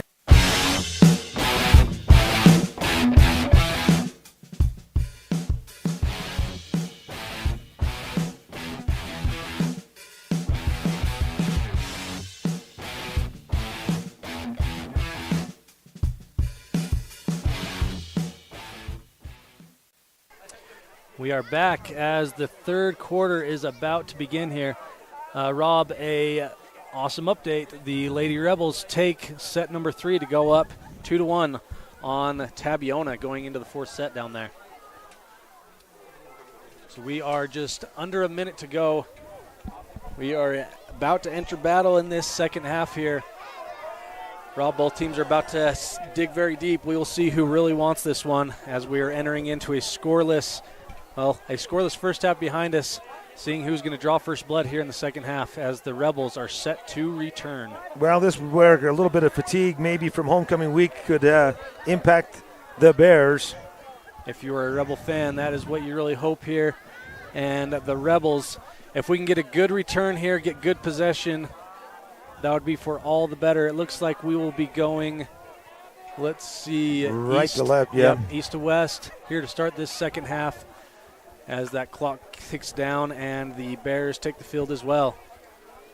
It's like Wiscombe, number 18, does both the punting and the kicking for the Bears. Yeah, I guess that's the first time we've seen the Bear Lake kick team and the Rich High return team, as we have Weston and Perry back to return just in front of them, Smith and Holmes. And you said Wiscombe, the homecoming king, is about to kick off. Caleb Wiscombe set to kick off to the Rich Rebels as we start this third quarter of action. Rob, you can see both sides jumping around. You can tell there is a lot of excitement, a lot of energy. Both teams want this one so bad. And I have got a pit in my stomach as we start this second half. Good kick back to Perry, who will get a return here, keeping it to the outside, and he will be forced out of bounds. What do you think, Rob? About the 26. So on the Rebel 26, 1st and 10. Let's go, boys. Let's get a good drive here. Student bodies jumping around. A lot of energy here tonight under the lights. Beautiful night, Rob, for football. Perfect Friday night lights. I keep thinking we're going to do one of those in Randolph, but it sounds like Big Piney wants to play an afternoon game, so I'm not sure it's going to happen until the playoffs. Gotcha. Okay, so the Rebels come out with trips to the right. Perry the lone back. Smith, Fonsbeck to the left. Looks like we're going option right. Hoffman with a big run, big carry. That's going to be enough for a first down. Rob, 13-yard gain there about.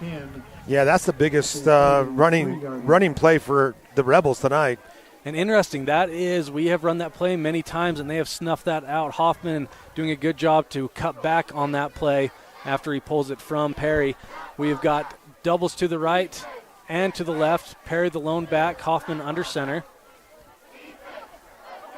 And we got it. Oh, he does get it off to Weston. We got a counter set up. We'll see if Weston can break it. Nope, big loss. Number 23, Drake Weston, so for a big loss. With that, Rob, that was a counter play, and traditionally you let go of that D-tackle, and he's usually picked up by the fullback. I'm not sure what happened there, but he went untouched as designed, but usually he's picked up in the backfield to make that counter work. He snuffed that one right out to give us a big loss. Yeah, minus 9 on the carry. Minus 9 on the carry. So we are back about where we were before Hoffman's big gain. We got trips to the left, lone receiver to the right, Perry in the backfield. Hoffman with a keeper to the left side trying to get a big gain again. He's got some good blocking downfield. Flag. Did you see anything there, Rob? I did not see anything worthy of a flag, but we'll see what they say. There's a flag down. It was thrown in the backfield. I think we got a hold. I think that's what I saw. Yep, hold on the Rebels, dang it. So that will push back from the spot of the foul. So we will be about back to where we were just before this happened. Holding against the Rebels. I'm not sure who they're going to stick that one to, but so if anything, we are back to the original line of scrimmage from just the previous play. Yeah, he maybe gain a yard. Dang it, so we're shooting ourselves in the foot a little bit as we've had 2 big gains, but we find ourselves second and long once again. Trips to the left, Hoffman in the gun, back to pass. He's got a man deep, and Smith has a gain on him. Dang it, he had a step on him. Is that going to be pass interference? That's going to be pass interference. Okay, pass interference, big play. Smith likes it, as he should. We will make sure that this is not offensive pass interference, but I believe it's going to be in our favor, Rob, as you say. Yeah, I think he made some contact a little bit early before the ball was there. And Smith did a good job coming back to the ball, making the Bear Lake defender have to do that.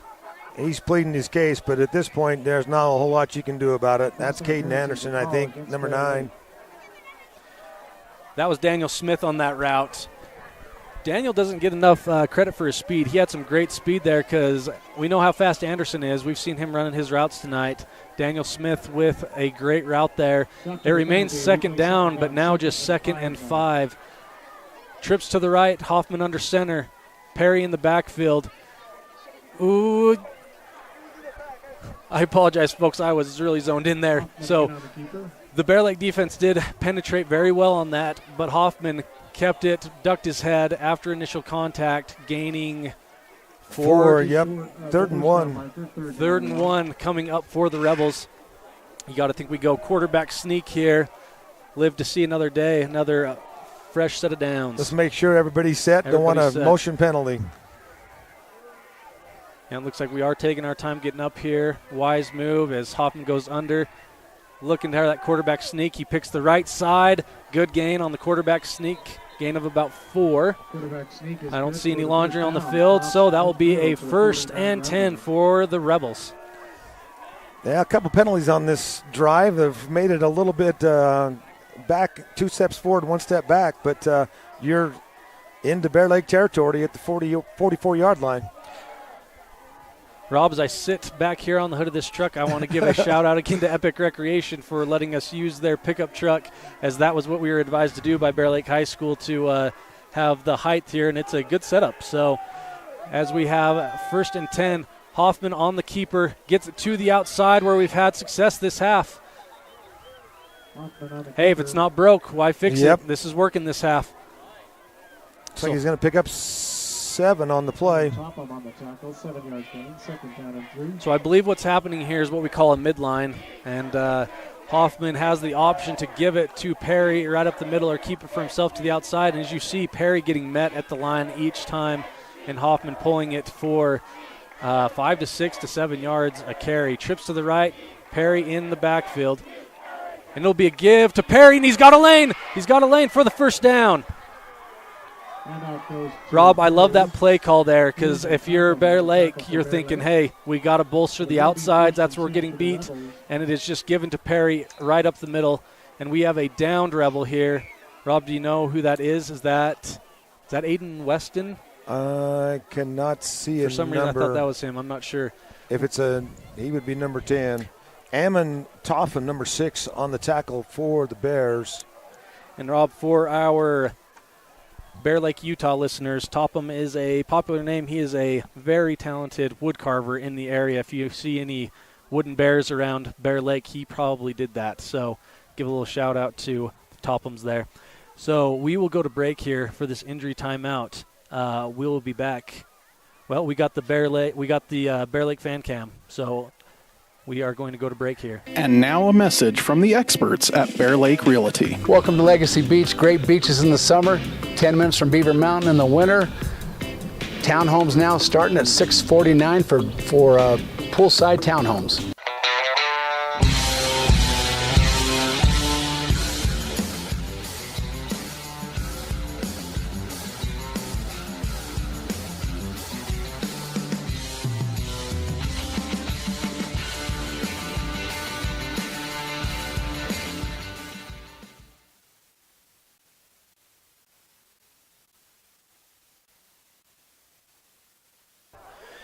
We are back. Dylan Wasden, the injured Rebel, on the play. Luckily walking off under his own power.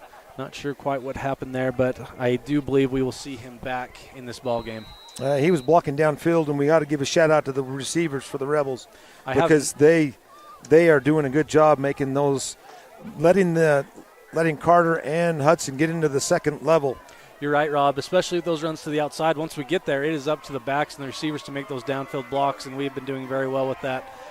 We are in Bear Lake territory now as it is trips to the left. Hoffman under center to give to Perry up the middle. Big gain again as Perry gets a breakaway. He is almost to the end zone. That is right down to the goal line. I'm loving it, Rob. We're chipping away. Just under 8 minutes. Let's get this in here as we got a 1st and goal. 4 plays to get it in, Rob. Well, trying to get a little bit of a different angle on the camera. The truck angle is giving a little bit of a fit.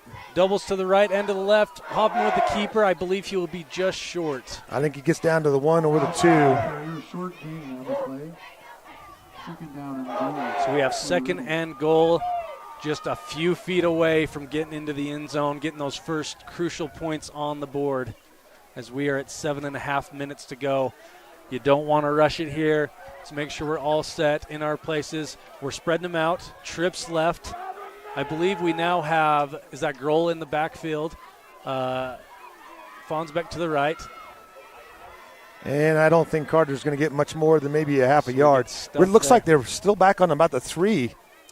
Yeah, it is not inches, that's for sure. They're going to give Carter about a yard and a half. 3rd and on the 2 maybe.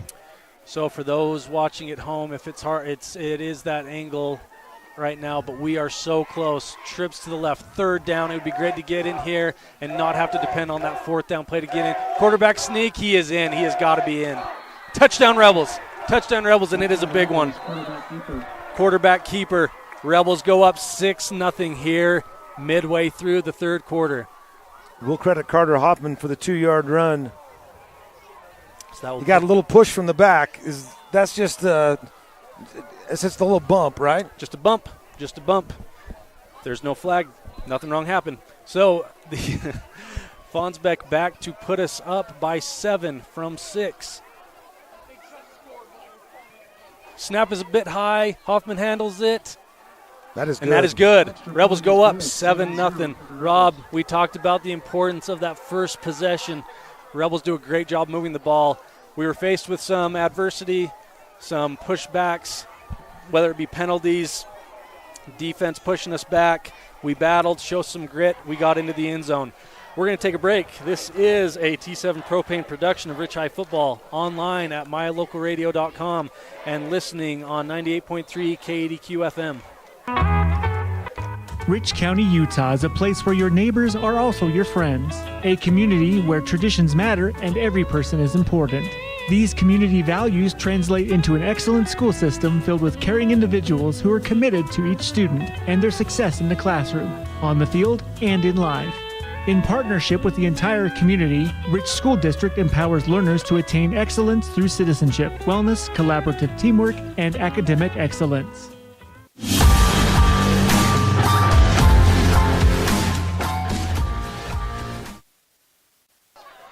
All right, we are back here. The clock shows 6 minutes, 38 seconds. So you ate up almost half that quarter with that drive. Yep, and that's what we like to see here. We already know this is not going to be a game with tons of points, so you just got to have the clock be in your favor. The Rebels now got to show up on defense as they look to kick deep to the Bears. It will be about a mid-kick and a bounce. Can we get there? I believe they might have had a reverse set up there, Rob, but the Rebels have a good coverage there. Yeah, I'm not sure who to credit with the tackle, maybe Carter Groh, but we talked about it in the break, Bradley. With Carter Hoffman out last week, Dylan Fonsbeck had a little bit of trouble with the PATs down at Water Canyon because you just mess up that hold a little bit and the timing, and it makes it a little bit different, but that was picture perfect to add that extra point. Yeah, and it's kind of like having a new center as a quarterback. You know, it just kind of throws off the timing of everything, and so glad that we're back to normal now. So the Bears back in shotgun. A give up the middle, big gain. He's got a lane. Rebels got to get there, and he might be gone there, Rob. And he just gets caught by Weston. Drake gets there, and now we got to hold him. We got a holding penalty coming back the other direction. Wow, what a big call. And the Bear Lake fans are not happy right now. So that will come back. Wow, and right out of the gate, they get there. There's a flag down on the play. But to be honest, Rob, I do not see a lot of thrown up arms by the Bear Lake coaching staff. It may have been something very blatant. Rob, real quick, we had our Bear Lake fan cam, and then we were right back into the action. We do want to give a shout out to Gary McKee with Bear Lake Realty. Whether you're a Bear Lake Bear or a Rich Rebel listening in, you're familiar with Gary and Bear Lake Realty, as he does a lot of work on both sides of the lake, Idaho and Utah. Looks like it's going to be a spot foul, Bradley, so they will pick up a first down and move the ball to the 40-yard line. So the Bears will have it 1st and 10. A little update on the Lady Rebels. Tabiona is up 20-12 in that 4th set. To the outside, about a gain of, I believe that was Wiscombe on the carry there, to the outside on the jet sweep. A gain of about 5 to 6 on the play. Yeah, looks like they gave him 6. Looks like Riker Kirk and Samuel Leifson on the tackle.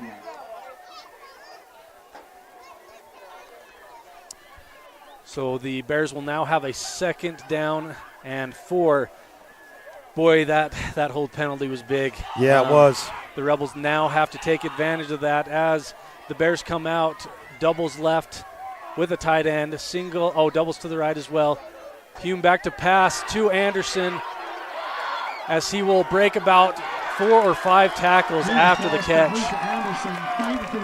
We talk about it in 8-man, Bradley, but accountability on a single tackle on those, you're on an island out there. That was a great effort by Anderson as well.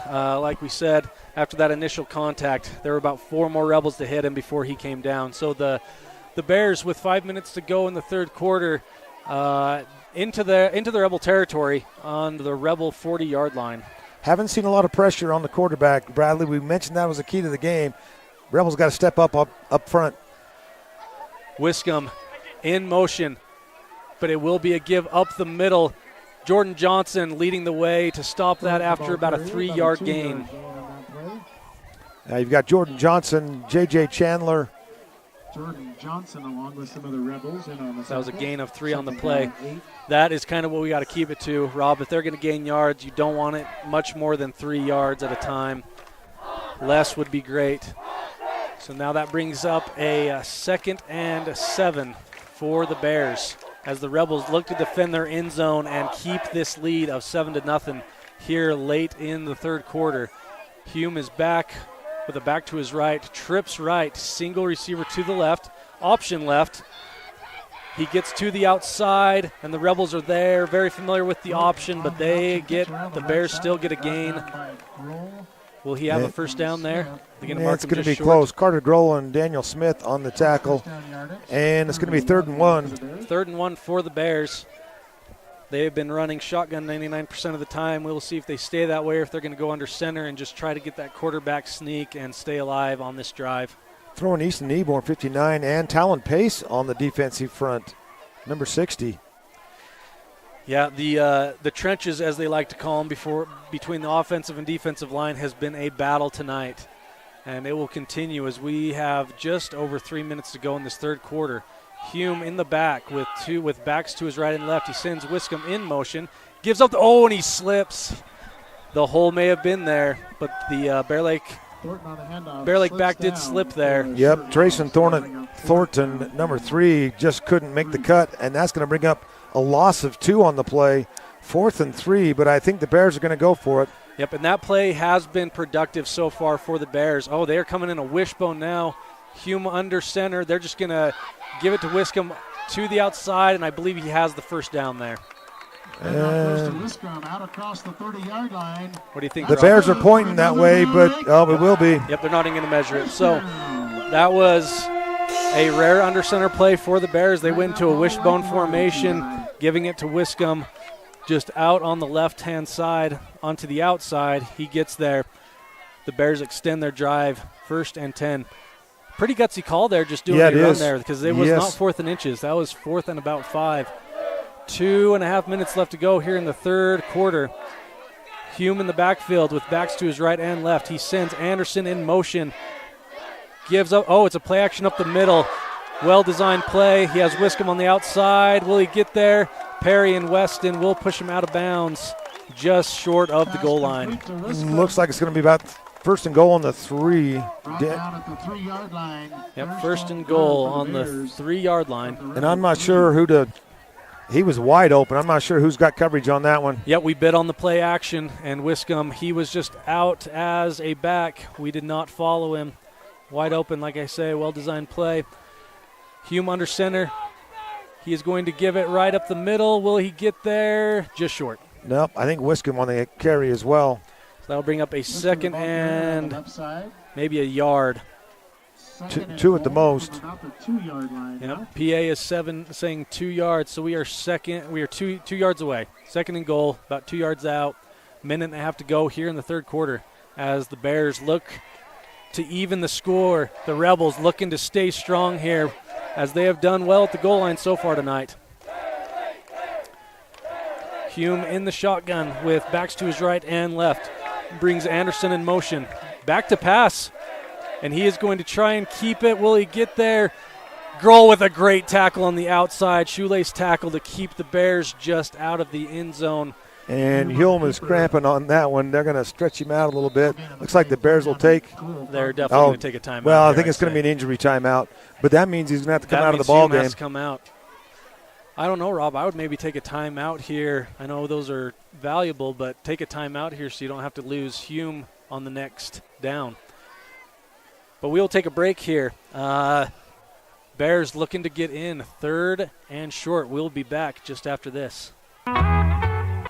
Rich County, Utah is a place where your neighbors are also your friends. A community where traditions matter and every person is important. These community values translate into an excellent school system filled with caring individuals who are committed to each student and their success in the classroom, on the field, and in life. In partnership with the entire community, Rich School District empowers learners to attain excellence through citizenship, wellness, collaborative teamwork, and academic excellence.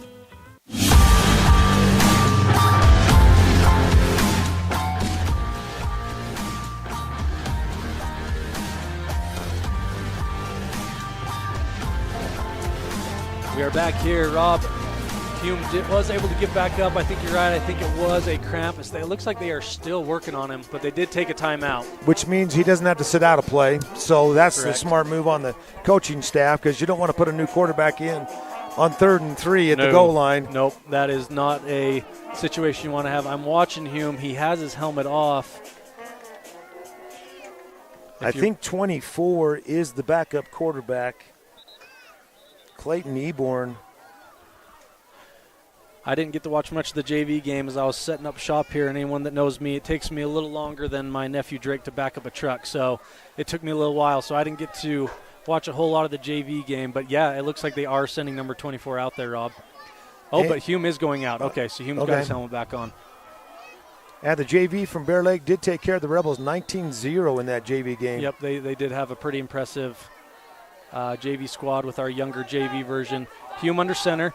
He is going to play action, roll out pass, a bootleg. He's in. Oh, incomplete. Wow, I thought. What? No, they're calling it incomplete. There is a confusion here. PA is saying touchdown, but we are seeing. I'm not sure who laid the hit on him, but it is 4th down on the 3-yard line. That was a great hit because he had the rollout, the bootleg wide. I'm surprised he didn't take that in himself because there was enough green grass out there. Yep, it was tough to see from our angle, but one of the Rebels did a great job defensively because I think the ball did get there, but the Rebel defender did do a great job at knocking that one down. Laid a good hit on him and knocked the ball loose, but here you go. This one, you've eaten up the whole second half of this quarter. Yep, just to update our viewers, this is 4th down. 4th and goal. Bear Lake in the gun. Doubles to the left and to the right. Hume with a back to his left. They're going to pass again. It is incomplete. Wow, what a stand by the Rebels, Rob. Carter Grohl, number 1, is right in that passing lane. Yep. He could not see his receiver. Rob, what a huge stop, as that is 49 seconds to go in the 3rd quarter. Rob, I am shocked that the Bears went to the air so much there at the goal line. Looks like the Lady Rebels are going to start the 5th set in Tabiona. Lady Rebels going to 5, battling at Tabiona as their classmates, the Rebel football team, also find themselves in a battle. We are now deep into our own territory as Hoffman goes under center. Scoreboard. Oh, yeah. Sorry about that. We got our scoreboard up. Hoffman with a keeper. That will get us some breathing room, getting away from our own end zone there. 2nd down and 5. Gain of 5. So that is exactly what you want in that situation, as it is tough finding yourself backed up against the end zone, but we get some breathing room with a 2nd and 5 as the clock ticks, 25 seconds to go. Wiscombe on the tackle, number 18. So we are trips very wide to the right. Lone back to the lone receiver left. Perry, the lone back, as Hoffman is going to let this thing tick down. This will be the final play of the quarter. Looking for the back judge to start making a motion, but I think they may have enough time. They're not going to need to run a play. This is going to end the quarter. So that brings our 3rd quarter to a close. The Rebels, big quarter. Were there only 2 possessions in that quarter? Yep. Rob? So the Rebels make the most of theirs. The Bears almost do. They get it right down to the goal line, and the Rebels make a great stop. I'm loving it, Rob. We are going to go to break here. This is a T7 Propane production of Rich High Rebel Football, online at mylocalradio.com and listening in at 98.3 KDQ FM. We'll be back after this. Foot pain can make even the simplest things a struggle. Dr. Chad Brady is a foot and ankle surgeon who listens to your concerns, offering a variety of solutions to get you back on your feet and out of pain. Dr. Chad Brady can help you get back to the life you deserve. Don't let foot pain stop you from living your life. Schedule an appointment today. Dr. Chad Brady, Uinta Medical Group. Call or schedule online at evanstonanytime.com. WattSmart is Rocky Mountain Power's energy efficiency program. WattSmart provides rebates to residential customers for energy efficiency upgrades made around the home. Devices and appliances that use electricity in your home can usually be made more efficient, and that can save you money and energy. When you decide to make upgrades, we have rebates available for you. We are back here, start of the 4th quarter. 12 minutes to decide this one, Rob. Well, that was 2 possessions, Bradley. One took up the first half of the quarter, and the Bear Lake took up the second one, and there's an offsides. That is a hard count, and that can give the Rebels a 1st down. That is a great call. draw them offsides. I would not have expected that at that point in the game, but that is a great call coming out of essentially the end of the half as we're talking. Coach Larson had him in the huddle. That was a great drop to get him to go offsides and giving us a fresh set of downs. Rob, we need to eat up some more clock right here.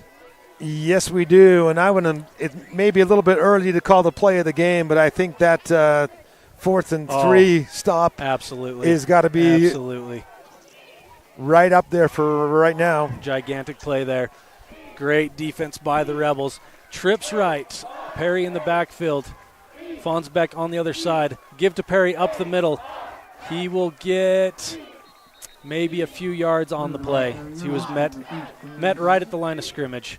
Bear Lake doesn't seem to be too worried about the trips to the side because they only have 2 defenders out there. True. Yep. So it actually a better gain than I thought. That is about a 5-yard gain, maybe a 4-yard gain.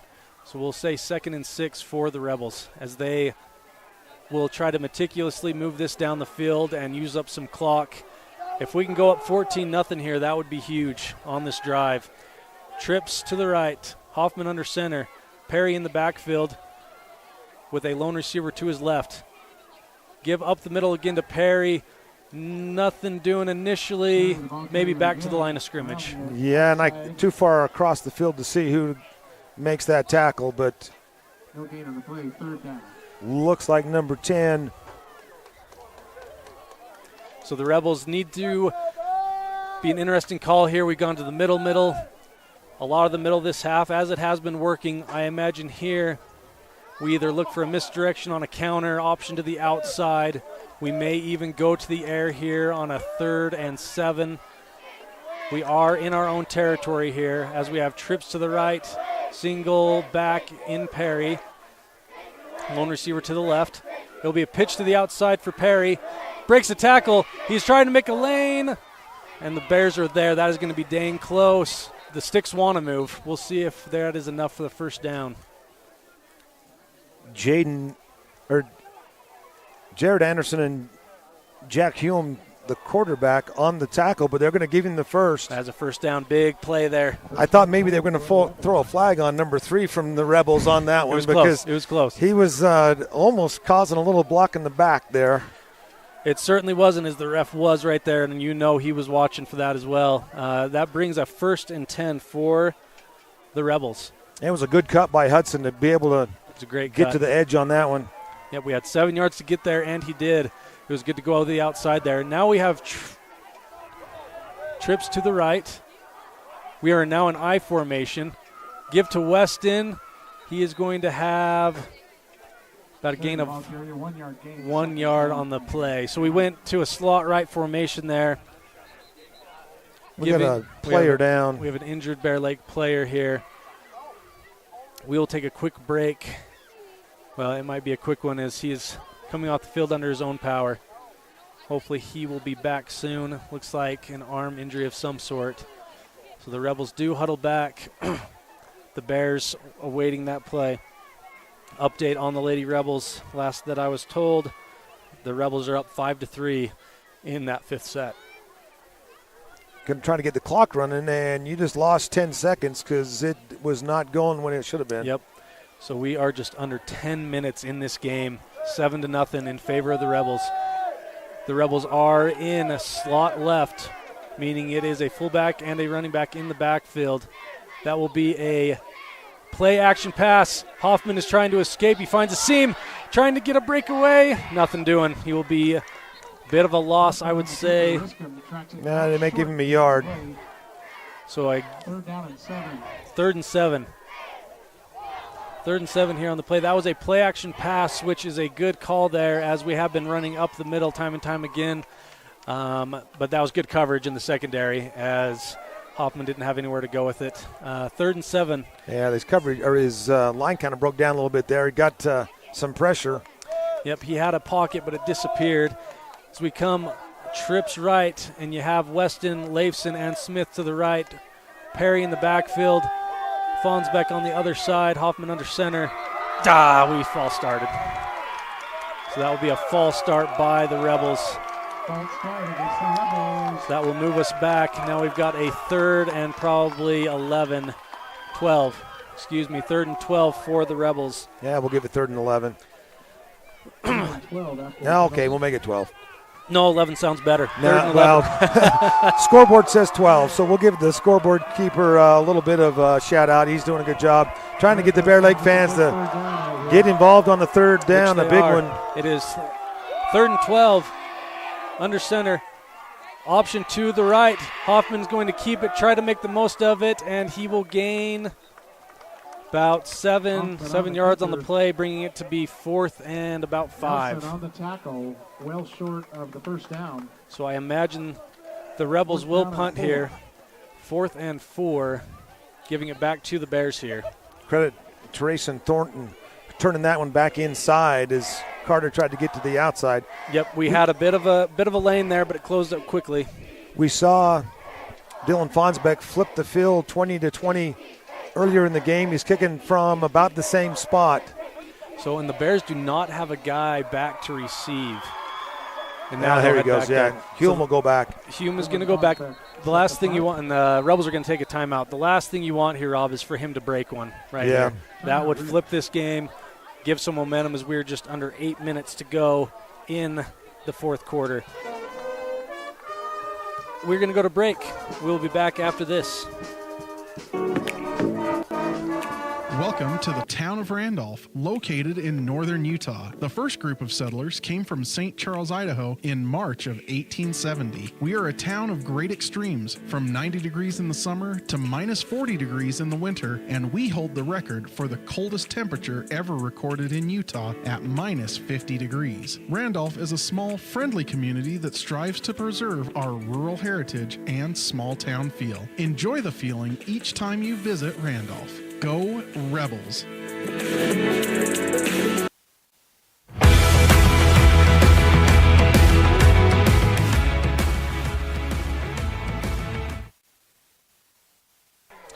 We are back, 4th and 4 for the Rebels, as we believe they will be punting.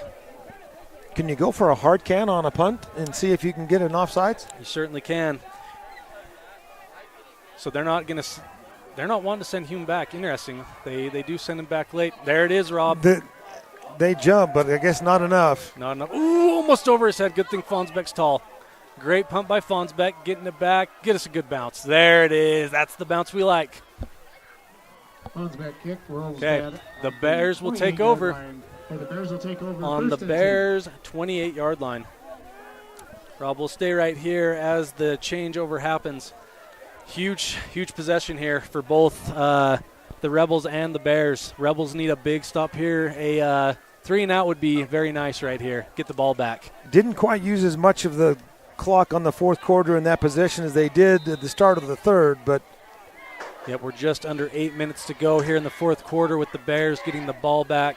Homecoming night here in Montpelier as the Rebels look to defend and win this rivalry game tonight here under the lights. Hume in the backfield with one lone back, doubles to the left and right. He is back to pass. The Rebels are getting pressure on him. Great effort by Hume to get out of there. That will not. Pass incomplete. 2nd down and 10. That was right short of receiver. I think that is the first time we've been able to put pressure on him. That was Drake Weston. Drake there to pressure him. Big first down play there. A sack would have been nice, but we will take the incomplete pass to bring us 2nd and 10. That does stop the clock. We are just under 8 minutes to go here in the 4th quarter. So Rob, they are going trips to the right. Lone back, and he's got Caden Anderson on the lone side. And they are going to pass here.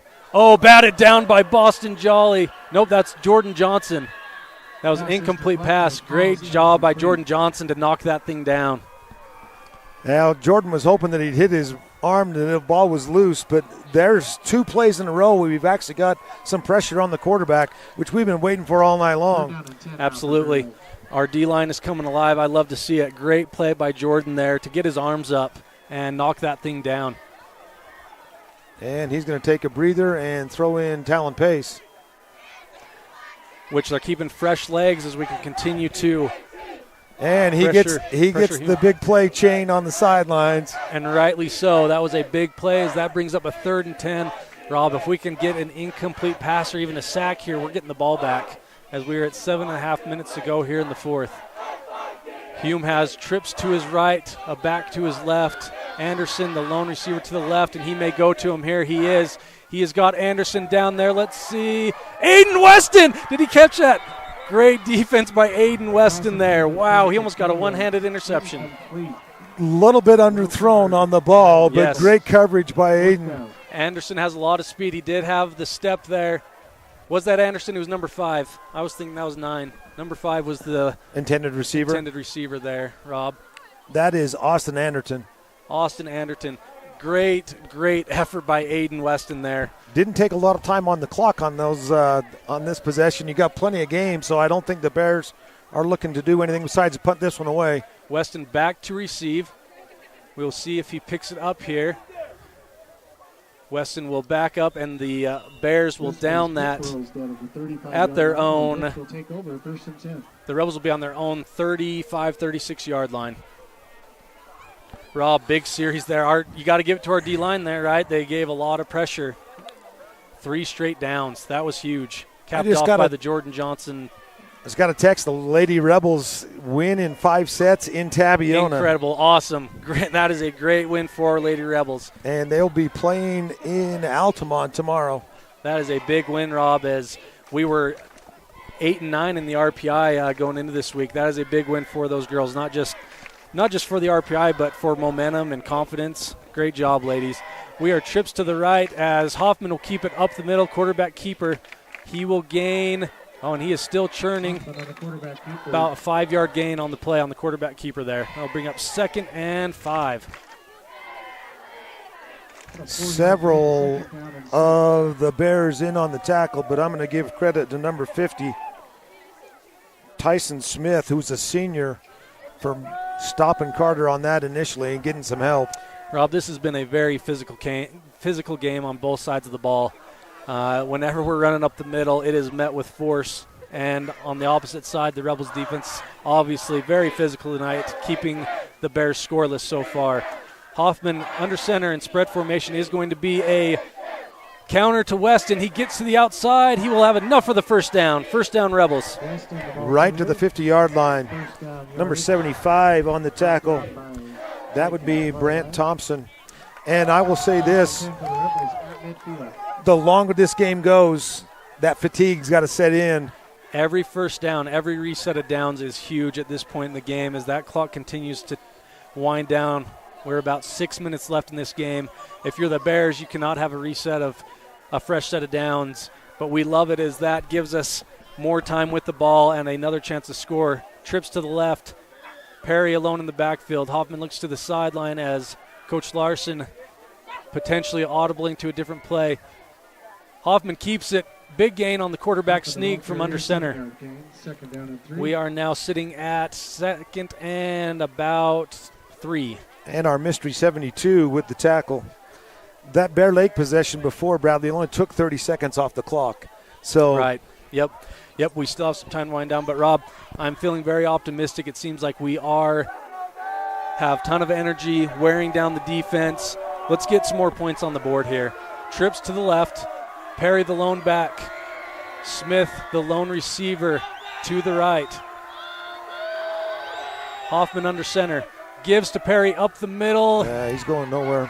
He had play is dead. He did have a lane to the right, but that was closed up very quickly. So this will bring a 3rd, and I think we remain at 3rd and 3. Carter's been waiting until using a lot of that play clock up to take as much time off the clock as possible. But a new set of downs would take another couple minutes off right here. Huge, and this is a huge play, Rob, because if we do not convert here, then it's a tough choice. Do we go for it? Do we punt it, pin them back deep? We want to just get the first down here and get a fresh set of downs, and like you say, more time off the clock. Hoffman in the gun. A keeper to the left. Will he get there? Yes, he will. That is good for a first down. And I'm not sure who you want to give the credit to on the or on that block on that outside edge. I don't know if that was Drake or Hudson. Yeah, what we had there, Rob, is it was a bunches left is what they call it. We had 2 running backs and the receiver real close to the line of scrimmage to help out with blocking on the outside. That was plenty of blocking, enough for Hoffman to get the first down there, as we are at about 4 minutes left in this ball game. Ball sits on the 39-yard line of the Bears. And, Rob, I don't know if you've been keeping track. I know that Bear Lake has used 1 timeout for that injury. I believe they have 2 timeouts, correct? I think so. And the Rebels, I think, have all 3 left. It is trips left, lone back, which is Grohl. Carter keeps it. Oh, and it is on the ground. Get on it! Man, that is a scrum for the ball. We will see. Recovered by Bear Lake. No, that's an early call That from is a the very PA early announcer call. that it's already been. Oh, the Rebels get it back. The Rebels get it back. Rob, I think that changed possessions 3 or 4 times. I think so, too. I'm not sure who gets the recovery. I know Daniel was right there. I think Easton was right there. They're giving Cade some head slaps, so I don't know who got that. Rob, we went over in camp this summer that if you jump on a ball, even if the whistle's been blown, it is free game until those refs tear everyone off. So you just got to battle for that. And like I said, I think that changed possessions 3 or 4 times there. Well, it looked like Carter hit the ground. I'm not sure when the fumble took place, but it actually gave first down. Yeah, absolutely. That worked out very well for the Rebels as we are in trips left. Smith to the right. Hoffman under center, looking back to his coach to see what he wants here as they called timeout before the flag happened. Oh, did we almost have a delay of game? Yeah, it was going to be a delay of game. Timeout taken by Rich. So Coach Larson wisely takes that timeout before the play clock expired there, and we will go to a timeout here. A break as well. This is a T7 Propane production of Rich High Rebel Football. Online at mylocalradio.com and listening in on 98.3 KDQ FM.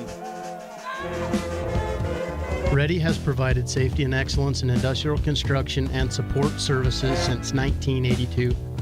From insulation and scaffolding to paintings and coatings, our crews are standing by to assist with new construction, maintenance projects, facility shutdowns, and more. Contact us today to ensure your assets are protected and functional. Interested in joining our team? Visit ReadyUSA.com. We are ready.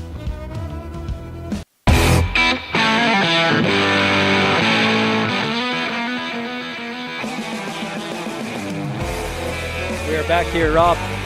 We just witnessed a huge play there with that fumble that was anyone's ball for what seemed like, 30 seconds. The team's given the credit to Cade Nelson on the recovery. Well, and there was some drama there because Bear Lake was celebrating. The PA guy was saying it was Bear Lake's ball, but we continued to fight for that fumble. Hoffman will keep it, quarterback keeper, and he is breaking tackle after tackle. He is still up. He is getting to the outside. Weston with the lead block there, and he is in. That is touchdown. Huge play off the quarterback sneak. That will put the Rebels up 13-0. And that is potentially a dagger for the Bear Lake home team. Rob, that was a huge play there, as I think what happened with Bear Lake there is everyone thought the guy next to him was going to get the tackle, right? Right. I got him, you take him. Yep, but we wore them down that whole possession, and it paid off there at the end. This is a big point after attempt by Fonsbeck. Snap is good, hold is good, and the kick is good. Rebels go up 14-0, just under 3 minutes to go. What a change of the tides. Rob, I'm probably going to talk about that fumble for like the next 3 games. The next 3 games, I'm going to refer back to it because that was a huge, huge play there. We talked about turnovers, and the ball's been on the turf a lot tonight, that's for sure. So did we confirm that was Cade Nelson on that recovery? Well, that's who the team is giving the pats on the back to. So the Rebels going up 14-0. We're going to stay right here, Rob. And it just goes to show with that fumble, you have to battle until the ref says stop is essentially what happened, because you saw there that many people thought it was over. Many people thought they saw what happened, as we awaited that call, and what a huge call it was. So if you're Bear Lake, you have to score quickly, and that is a tall task, given how this game has gone. If I'm Rich, I don't want to try to make a play call, but I would squib this because the last thing you want is a big run back right here, Bradley. Yes, because if you're Bear Lake, that's what you really want to do here is return it either for a touchdown or just a big gain. And if you're the Rebels, just clamp down here. Just clamp down for 3 more minutes, and you go home with a victory. You win the border war. Here is Fonsbeck to kick off to Bear Lake. Good call there, Rob, as they do squib it. Pops it up there right into the middle, and he is met. That will be returned to the 35-yard line. Well, you either do that or you kick it out of bounds. Either one works. These kickoff and kick returns aren't near as stressful as they are in 8-man, are they, Rob? No, they are not. That would have been a little bit more intense because the chance of a big return is very much higher in 8-man.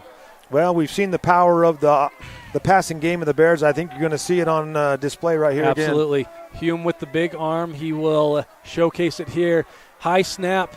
He bobbles it, and he's going to keep it to the outside. He will be met by Perry and Aiden Weston. Aiden Weston having a great game on defense today. He had that huge near interception earlier in the ball game, and that was a high snap. He had to bring that back down to make the play. Yep, so what's going on here is Aiden is traditionally Holmes is there on that corner, but Aiden is in at corner. Holmes and Smith back at that double safety position, which you have to do here as they did run it there, but they will be passing here. Having a double safety, a strong and a free safety, very beneficial. With that being a run play, Rob, the clock is ticking. We are at 2 minutes till this thing is over. Trips to the right. Hume gets the snap, rolls out to the right for a pass. That'll hit the ground. It will stop the clock, but now we have 3rd and about 9. Pass is incomplete. 3rd down and 9. That does stop the clock. The referee was looking at Hudson Perry. He was putting pressure on the quarterback. There are some disgruntled faithfuls over here on this side of this Bear Lake sideline, but the Rebels got to hang on. 1:57. Rob, the fact that we're up 2 scores plays just such a huge role right now. Well, because if you do get the ball, unless they can get an onside kick, right, you can run the clock out with the victory formation. Yep, we control our own destiny right now as the clock shows 1:57 to go. 3rd and 9 for Bear Lake as Hume steps up with split backs to his right and left. He sends Oscom in motion. He will throw over to his receiver to the right, a bit of a stand there. The clock will continue to tick as that is a 4th and 5 coming up here. Rob, I believe that was Grohl and Weston on the tackle there. I do believe as well, and I think they were trying to maybe set up another maybe hook and ladder on that. Yeah, very possibly. You got to do something here if you're Bear Lake to get quickly downfield. So far, the Rebels have been able to hold them to the outsides. You could close this game off right here with one play. You are exactly right. We are 4th and 5, 1:20 to go.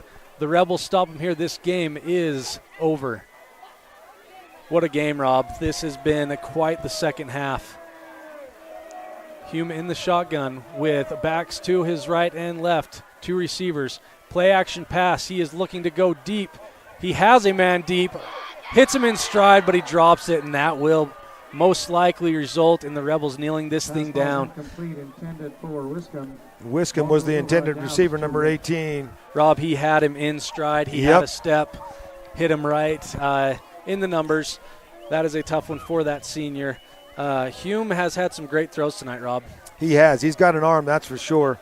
And it's been tough to keep track of that many passes. We'll see what my nice buddy Cullen Pace can bring up for us at the postgame show. But right now, 58 seconds.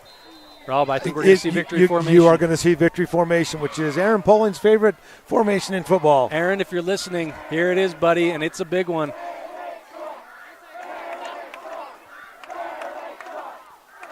And Rob, I think Bear Lake may have one timeout remaining. I think that's all, but Carter is going to take a knee right here. No, he's going to do a quarterback sneak right up the middle. Keeps it up the middle for a gain of about 5. Quarterback keeper. You hope that things don't get chippy here at the end, but I imagine Coach Larson, maybe he was waiting to see if Bear Lake uses that timeout, which they don't. And I think they realize that it's not really going to make any difference at this point. We can just kneel it one more time, and this game is over. A well-earned victory for Coach Larson and his Rebels. And this one has been circled for months, Rob. I remember at camp this summer, this was one that got talked about. It's been talked about for a while. The Rebels came into Montpelier, got it done on homecoming night for the Bears as Hoffman takes the snap, takes a knee, and this will do it. The Rebels come in on homecoming night, play spoiler, and the Rebels celebrate, and rightly so. That is one to celebrate. As the final score is the Rich Rebels 14, Bear Lake 0. We will go to a break here shortly and then a very exciting post-game show. Dealing with computer problems can be frustrating and make you wish for your own personal IT guy. Now, everyone can afford an IT guy. Independent Software Solutions has served customers in Wyoming and Utah for over 20 years. We develop software, handle system and network administration, repair personal and business computers, and sell accessories. Independent Software Solutions is your one-stop computer business solution. Call today, 307-789-1978. Let Independent Software Solutions be your IT guy.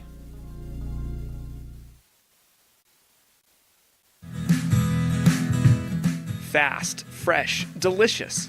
3 words that describe your experience every time you enjoy a delicious meal with Jimmy John's. Utilizing the freshest ingredients, home-baked bread, and professional sandwich building skills, the team at Jimmy John's always delivers a mouth-watering sandwich to satisfy any hunger. Jimmy John's. Freaky fast, freaky fresh. Visit any of our locations today in Evanston, Rock Springs, Sheridan, and Gillette.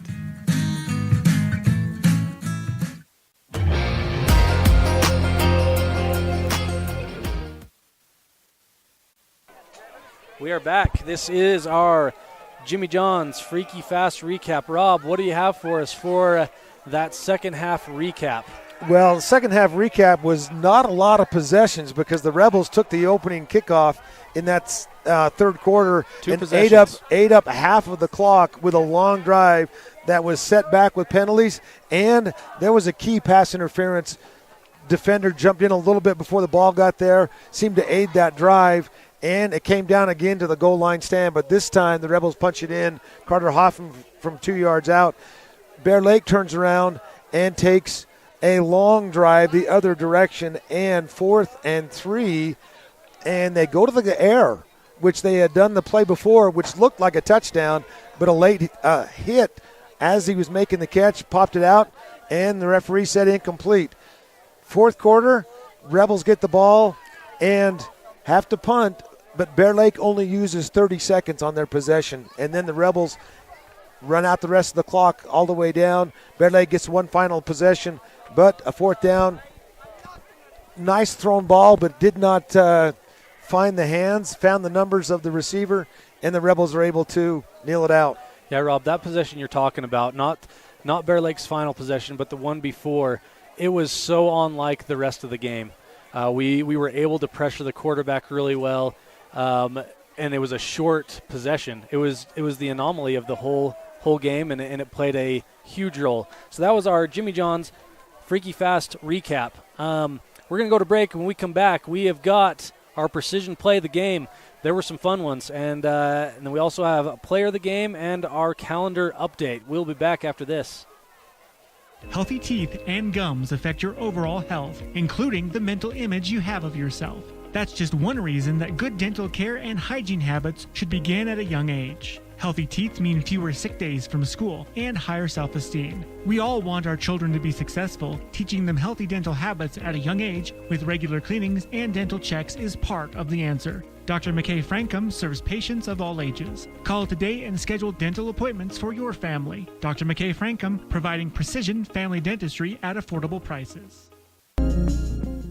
Dealing with computer problems can be frustrating and make you wish for your own personal IT guy. Now, everyone can afford an IT guy. Independent Software Solutions has served customers in Wyoming and Utah for over 20 years. We develop software, handle system and network administration, repair personal and business computers, and sell accessories. Independent Software Solutions is your one-stop computer business solution. Call today, 307-789-1978. Let Independent Software Solutions be your IT guy.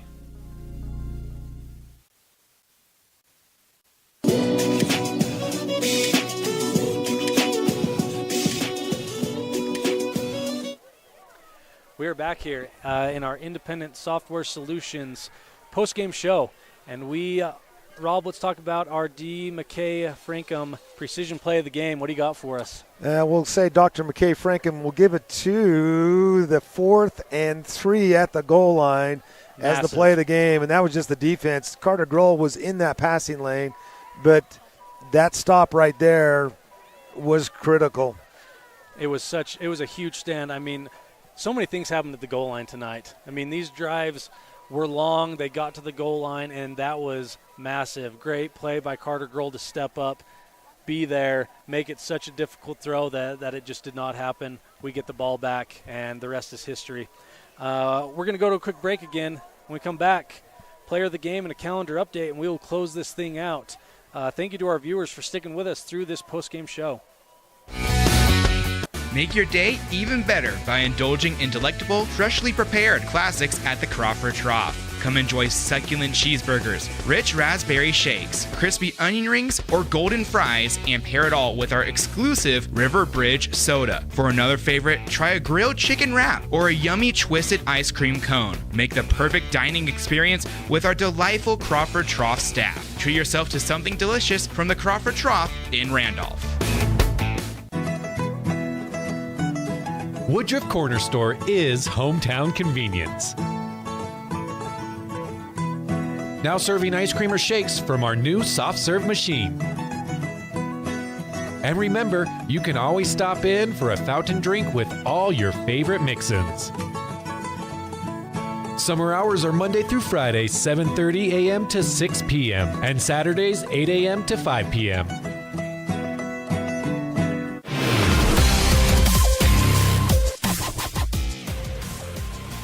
We are back here in our Independent Software Solutions post-game show. Rob, we are now to our Crawford Trough player of the game. Well, that would be the chicken sandwich and the Oreo shake I had on Thursday. No, wait a minute. The player of the game, Bradley, this one's hard dependent on one person, but we're going to give it to the Rebel secondary. So Daniel Smith and Samuel Leifson on the corners, and then Jet Holmes and Aiden Weston. And so it was Daniel, Sam, Aiden, and Jet. Jet, there you go, birthday boy Jet, because there was some key plays. You had the one play in on the goal line that Samuel broke up. You had the near interception from Aiden. Jet got the interception at the goal line, but there was a lot of times when Hume was looking downfield, couldn't find a receiver, and that is because the secondary had it covered, so they didn't have any options.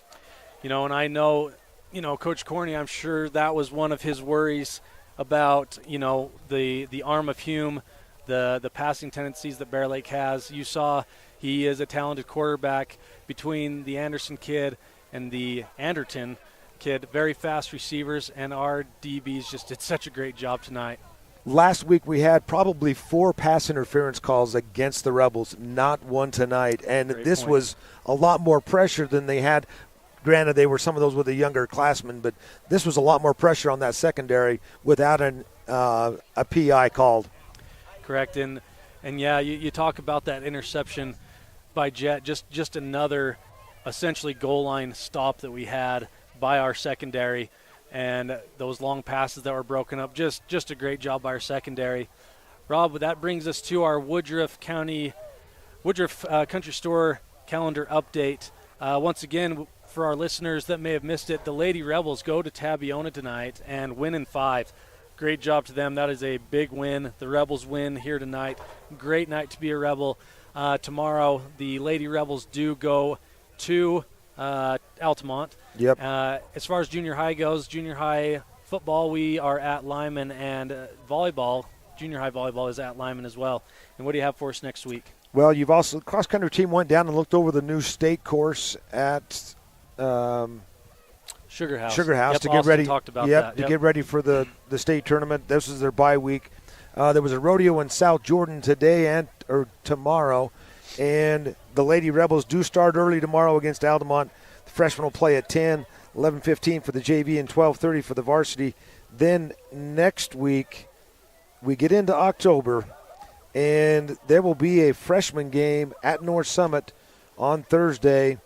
And then on Friday, the Rebels will have a home game, the football team, home game with Grace.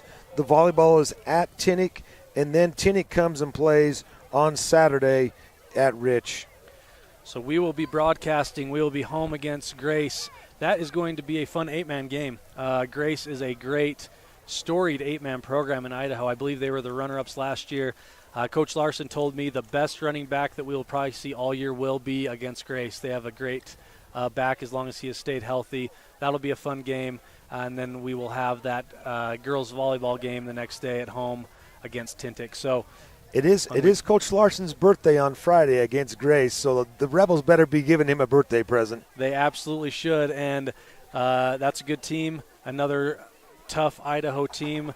Like I said, Rob, these wins against out-of-state teams do really well for us on the RPI. The state values the out-of-state matchups, which they should. You saw tonight, very talented team we just came in and beat on their homecoming, and the Rebels have to be so happy with what's happened here tonight. We want to thank our listeners. We had a lot of viewers tonight. Our visiting section over there had a lot there, but I know we had a lot of listeners. We thank you for doing that. Janie Walentine texted me about halfway through, said that her heart rate reached 106 during the game, during that first part, and I can't help but to agree with her, as mine was high as well. That was a stressful, fun game, a lot of emotions. Have we talked about that fumble again? No, we haven't. We can talk about it again. But the team, I texted Colin Pace on the sideline, and he said the team's giving credit to Cade Nelson, number 50. He's a junior, but I think at least 6 or 7 people had a chance to recover that one. Man, it was a melee. I'm going to watch the replay of that one. I hope the camera was there, because sometimes when I get a little bit caught up in the game, my attention goes other places. Well, I'm sure with me screaming in the background, everyone had to have known what was going on. Something was going on. That is all for us here. We're going to close out here at Bear Lake High School. We will see you all next week at home against Grace, Friday in Randolph. Go Rebels. The proceeding has been a wholly owned production of MyLocalRadio.com and Cook Brothers Broadcasting, LLC, no portion of which may be used or rebroadcast without the express written consent of Cook Brothers Broadcasting, LLC. Thank you for joining us for this sports presentation on MyLocalRadio.com.